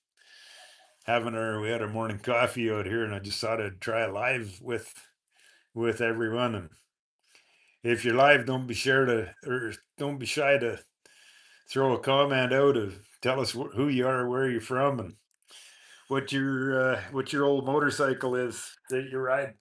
Share your passion. That's what we're here for. We're just sharing a happy, positive motorcycle life. So, but okay, you guys. I gotta go grab a coffee here. My throat's getting parched here, talking nonstop for a couple hours. I wish y'all could uh, join me live on here so that we could have a live converse. I'm not sure if you're able to do that on the YouTube live or not, but um, we're Michael Gump. We were distracted at youth with paper maps, 5 speeds, and girls with bigger, unsafer cars, and we all did better. Yeah, exactly. I love it. We were distracted with a paper map and and a girl and a standard shift old pickup truck, right? Exactly. I love it, my friend. But we were obviously a lot more safer. uh, I love it, my friend. Uh, Jason, go live tomorrow. What time? If you request a go live, actually, I might do it and uh, go do another live here later this afternoon. You guys send a request if you guys enjoy this and if you want to share it around. And absolutely, I don't mind doing this. I'm a couch potato anyways with this shoulder, so if you guys enjoy the time and sharing motorcycle life and passion, send me a time. Send me a time that you want to, and gather some of your buddies up, and absolutely we'll do some more live beside the 45, uh, visiting and talking motorcycle stuff and more motorcycle adventures. I love it, you guys. And if whatever, like I said, if you're interested and want to scroll through my videos, if you got any questions about some of my crazy ideas, straight up handlebars, if you or any of the other stuff that I build, the how to or whatever. Um, uh, yeah, don't be shy of sending a message. I try and get through and reply to all of the comments on my messages too. And so, yeah, oh, that's cool. Good to know, Jason. Will yeah, I better get off here and uh, go and make myself another coffee. So I'll sign out of here for now, you guys, and we'll catch back up later. And I've appreciated all you guys' input, and we'll chat later. Okay, cool. Love meeting all you guys, and we'll catch up later. Okay, thanks, Jason. We'll catch up later. Chat.